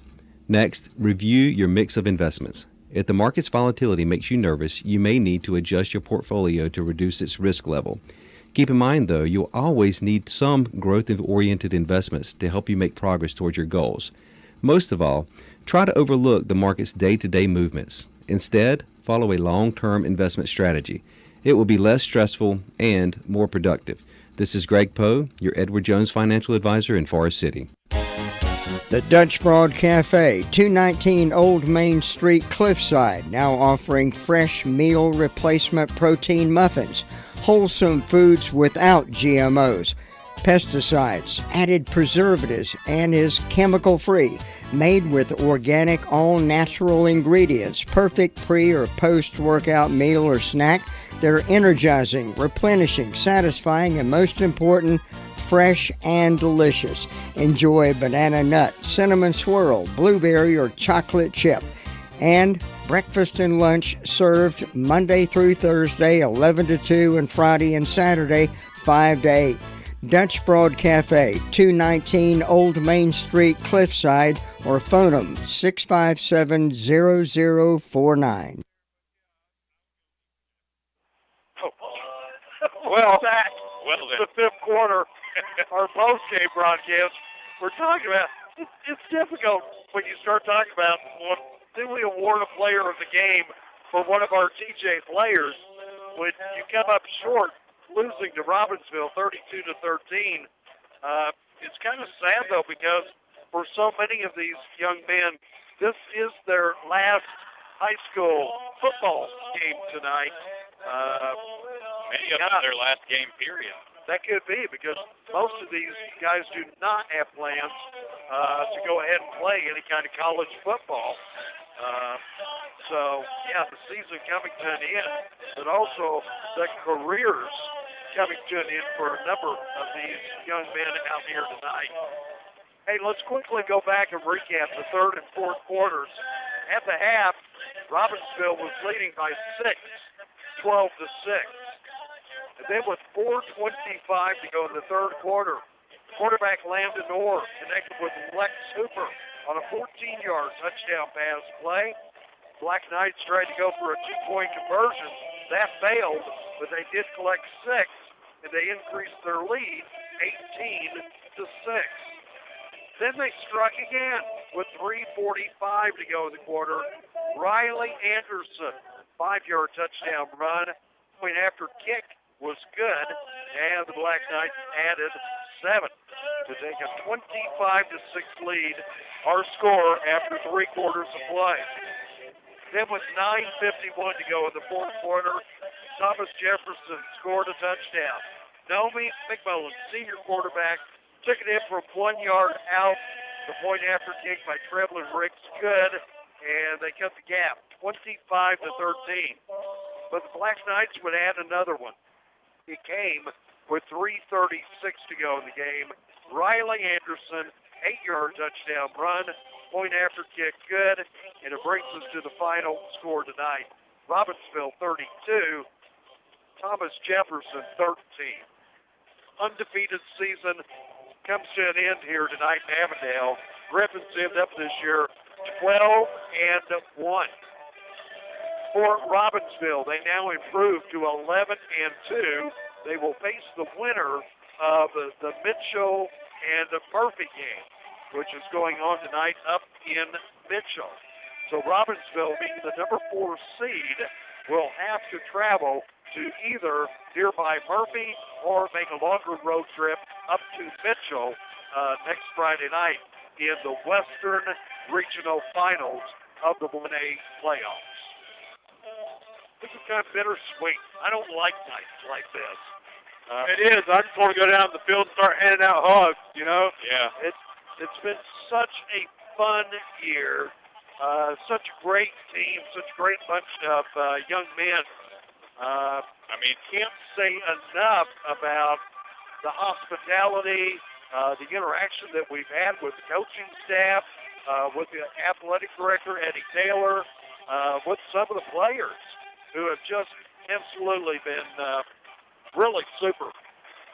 You've rooted for them all season, and especially as the season rolled along, you're like, hey, you guys lost 17 seniors last year. You weren't supposed to go undefeated after losing 17 seniors. They did it. They represented the Southern Piedmont Conference well. And I really don't think, although this game got away from them a little bit tonight, I do think the weather played a big role in the first half. And obviously we talked about it. The Robbinsville defensive line played a huge role in this outcome tonight, too. I don't think there's been another team all year that's been able to rattle Nomi McMullins like these guys did tonight.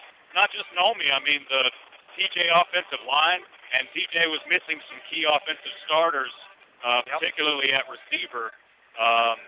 And that on top of the weather, like we mentioned, it's tough to overcome circumstances like that. A lot of people still gathered on the field here at Harmon Field. Going to be tough on these Griffins. It's hard to suffer your first loss after 12 wins and an undefeated season. It's even tougher when you throw all the context into there. This for the Thomas Jefferson program, this is a historically good team. Got, I think it's safe to say at this point, the best player in Thomas Jefferson football history in Nomi McMullins. And just to know that you were this close to maybe, it has been a special season, but making it even more special and making a run at the big one. That just makes it even tougher, especially if you're a senior on this team. It's been another fun season. It has been. Oh, yeah. Certainly want to thank all the folks involved back at the station who have made this possible for us again this year. Of course, our thanks to Jim Bishop, also to Tracy. Lou's on the board tonight. Lou's doing a good job back at the Blue Room. Our thanks to Tom and Todd and Kevin and, gosh, who am I leaving out back at the station? Mouse underneath, thanks to Christian Gold. Been a lot of fun. You've been with us now a couple of years on Football Friday night. And gosh, hope you'll come back still in the future. Oh, yeah. If I'm around and I've got a free Friday night, you can bet I'll be calling you guys up. And Cliff, I've lost track of the number of years now, but first as a fill-in substitute, you've been with us now 7 years? Yeah, it came up on my memories the other day. It said, hey, I just got exciting news on Facebook, and it said, just got the call from Jay Coombs to fill in tonight to listen. They listened to us on the air, and it's been 7 years. It doesn't seem like that long. It's been 7 years, which makes sense. I've been at my current job for 7 years, and I was in your class, and when I started that job. So wow. We've got one bit of business left to take care of. We have been talking about it. You probably overheard part of our conversation coming out of that last break. Spoiler alert. Yeah. How can you not? I think we do need to give a Player of the Game award. And tonight we are going to recognize a senior. He has not received one of our Player of the Game awards, and he played his heart out tonight. Did everything he could to try to put a stop to the offense of the Black Knights. but he's a super young man. He deserves recognition, not only so much for tonight, but for his play this year. We got to say congratulations tonight. Black's got to go to number 64, senior Ethan Jackson. Ethan Jackson, man, his defensive play this year has just absolutely been incredible. So even though we come up short on the scoreboard tonight, still got to recognize Ethan Jackson for his play not only tonight, but his great defensive play all season long. That, of course, would be two really big defensive efforts if we award 2 consecutive weeks. Tyson Beaver last week and Ethan Jackson as we close out this 2018 campaign. Been a lot of fun. Guys, we appreciate it. Our thanks to Eddie Taylor. Also, our thanks, as always, to Jacob Conley here at the Jacob Conley Press Box on Media Row at Harmon Field in Avondale. Our thanks to Margie Conley, also to Darrell Conley. Had a nice tent that kept us relatively dry tonight, even in the downpour, and we do appreciate that. I want to thank all of our sponsors. We've had so many through the season, some of whom were with us during the regular season, and some who continued all the way through the playoffs. We had some new sponsors that we picked up during the playoffs. Let me turn back a couple of pages here because they do deserve one last thank you and recognition for helping make these broadcasts possible. So finally tonight, thanks to our sponsors, Go Forbes Termite Pest Control and Services. Also our thanks to the Maxwell Hamrick Insurance Firm. Also our thanks to Robbins Auto Parts, Spindale Mulch, Tri-City Concrete, Greg Poe, super with Edward Jones Company. Also our thanks to Farmers Friend Beef Seed Supply, Thomas Jefferson Classical Academy. Also our thanks to the Dutch Broad Cafe. Our thanks to Holland Furniture, Paget King Mortuary in Forest City. And I guess we save the most important thanks till the very end. And that's to the listener. You folks that we have conversation, interaction with, Facebook, Twitter, those who talk to us when we come out to the games, all of the athletic directors, staff, and all of our high schools here in Rutherford County, absolutely super people to deal with. Yes, we are homers. We will always be homers. One of these days we're going to get past the third round. Unfortunately, this season comes to an end. But our thanks to you, the listeners, for being with us on each and every week throughout the season. For all of us here, broadcasting live via Verizon, for Christian Gold, Clifford Paul Mary, I am Mr. Friday Night, Jay Coombs. Hope you have a great weekend, have a great week, and until next season, thank you for tuning in to High School Football Friday Night.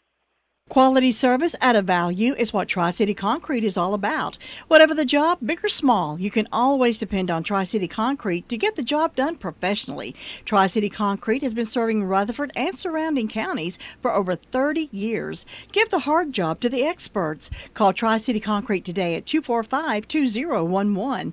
Now with 3 convenient locations to serve you, Forest City, Polk County, and in Landrum. So sit back and relax. This mutt's for you. Paget & King Mortuary and Crematory was founded in 1903 and continues to serve Rutherford County and surrounding areas for more than a century, offering a wide selection of services from at-need funeral and cremation arrangements, shipping services, pre-arrangements, and on-site crematory. We strive to meet your every need and expectations. Our licensed staff provides professional and courteous service in your time of need at any hour. Any questions you might have about any of our services, please call us.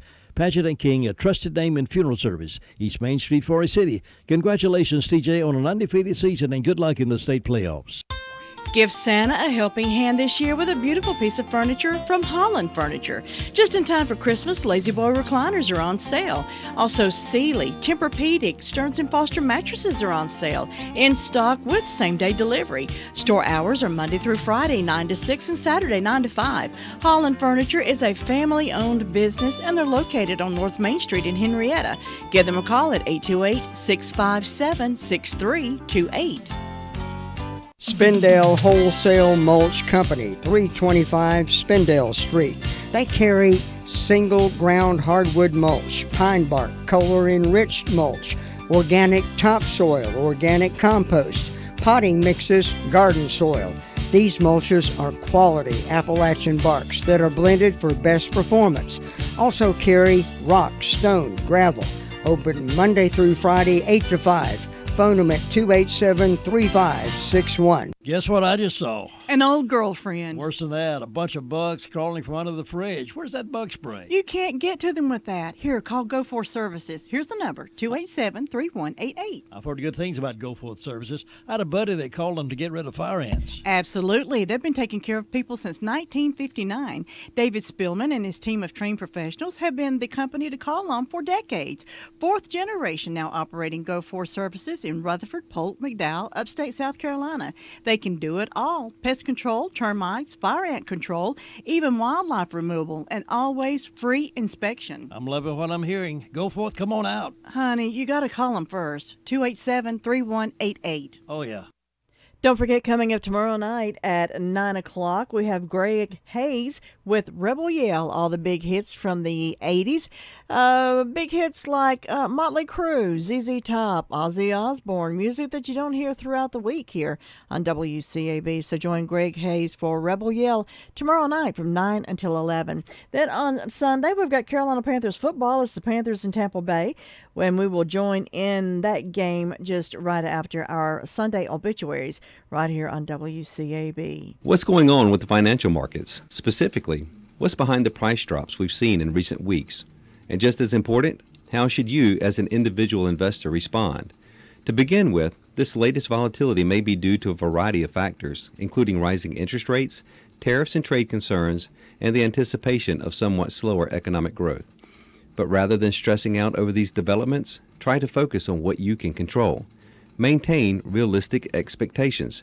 Over the past several years, we've enjoyed unusually high market returns, but they may be headed back to more normal levels. Next, review your mix of investments. If the market's volatility makes you nervous, you may need to adjust your portfolio to reduce its risk level. Keep in mind, though, you'll always need some growth-oriented investments to help you make progress towards your goals. Most of all, try to overlook the market's day-to-day movements. Instead, follow a long-term investment strategy. It will be less stressful and more productive. This is Greg Poe, your Edward Jones financial advisor in Forest City. George is doing it again. Check out these prices at Farmer's Friend. Feed, seed, and supply. Deer apples, $7.99 a bag. Peanut deer mix, $12.99 for a 50-pound bag. Cedar shavings, $6.99 while supplies last. Fish marks, $15.99 for a 100 count. Propane is only $10.99 for a 20-pound tank. Farmer's Friend Feed, Seed, and Supply has the best price on dog food. Victor High Pro Plus, just $32.29 for a 40-pound bag. Call on Farmer's Friend for Wrangler, Sweet Feed, and so much more. Farmer's Friend Feed, Seed, and Supply, 188 Whiteside Road, Rutherfordton. The Dutch Broad Cafe, 219 Old Main Street, Cliffside, now offering fresh meal replacement protein muffins, wholesome foods without GMOs, pesticides, added preservatives, and is chemical-free, made with organic, all-natural ingredients, perfect pre- or post-workout meal or snack. They're energizing, replenishing, satisfying, and most important, fresh and delicious. Enjoy banana nut, cinnamon swirl, blueberry, or chocolate chip. And breakfast and lunch served Monday through Thursday, 11 to 2, and Friday and Saturday, 5 to 8. Dutch Broad Cafe, 219 Old Main Street, Cliffside, or phone them 657-0049. WCAB, 24 hours a day, we're family-friendly radio. I listen to it every day. It's what we do between the music that sets us apart. WCAB.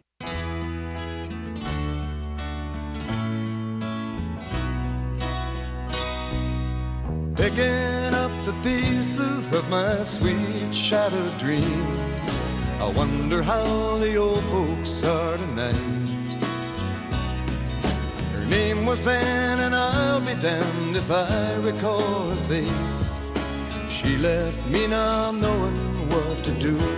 Carefree highway, let me slip away on you. Carefree highway, you've seen better days, the morning after blues, from my head down to my shoes. Carefree highway, let me slip away on you.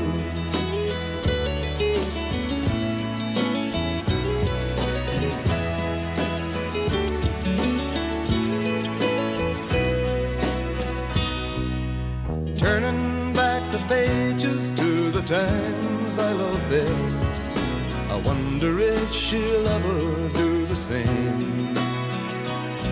Now the thing that I call living is just being satisfied with knowing I got no one left to blame. Carefree highway, I got to see you, my old flame. Carefree highway, you've seen better days, the morning after blues, from my head down to my shoes. Carefree highway, let me slip away on you.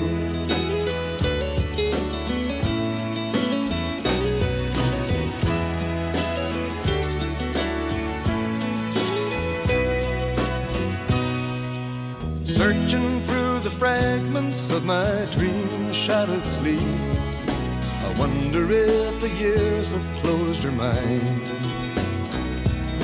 I guess it must be wanderlust or trying to get free from the good old faithful feeling we once knew. Carefree highway, let me slip away on you. Carefree highway, you've seen the better days, the morning after blues, from my head down to my shoes. Carefree highway, let me slip away on you. Let me slip away on you. Carefree highway, I got to see you, my old flame. Carefree highway, you've seen better days, the morning after blues, from my head down to my shoes. Carefree highway, let me slip away on you.